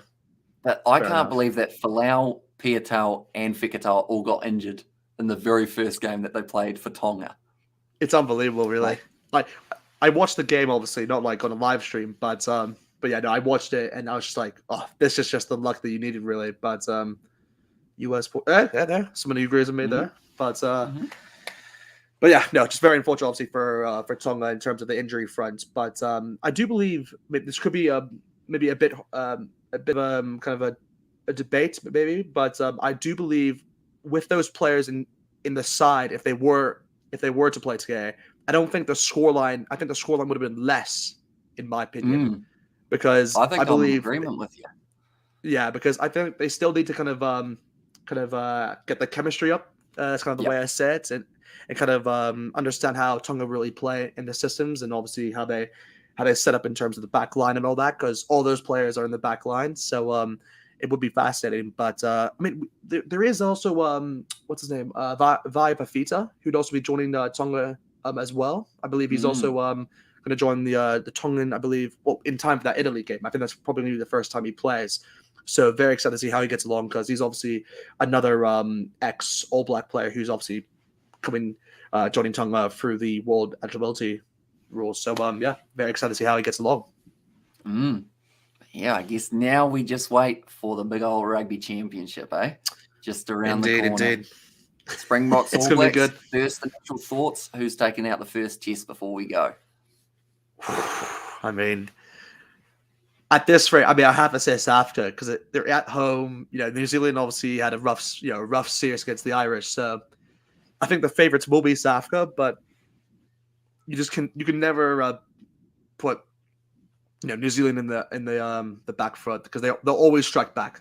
That's the way I see it. They'll always strike back. So I think New Zealand could win the first test, but I think South Africa could win the second. That's kind of the way I see it. But we'll have to wait and see what happens. I disagree. There you go, Distracted Sports. Disagree on That something. felt weird. I don't disagree with a lot of things, really. You know, I'm the same here. Like, but I think it's because we're just very agreeable people at the end of the day. I think that's what it is. Yeah. You know, All Blacks versus Australia is the final of the World Cup, says Obi.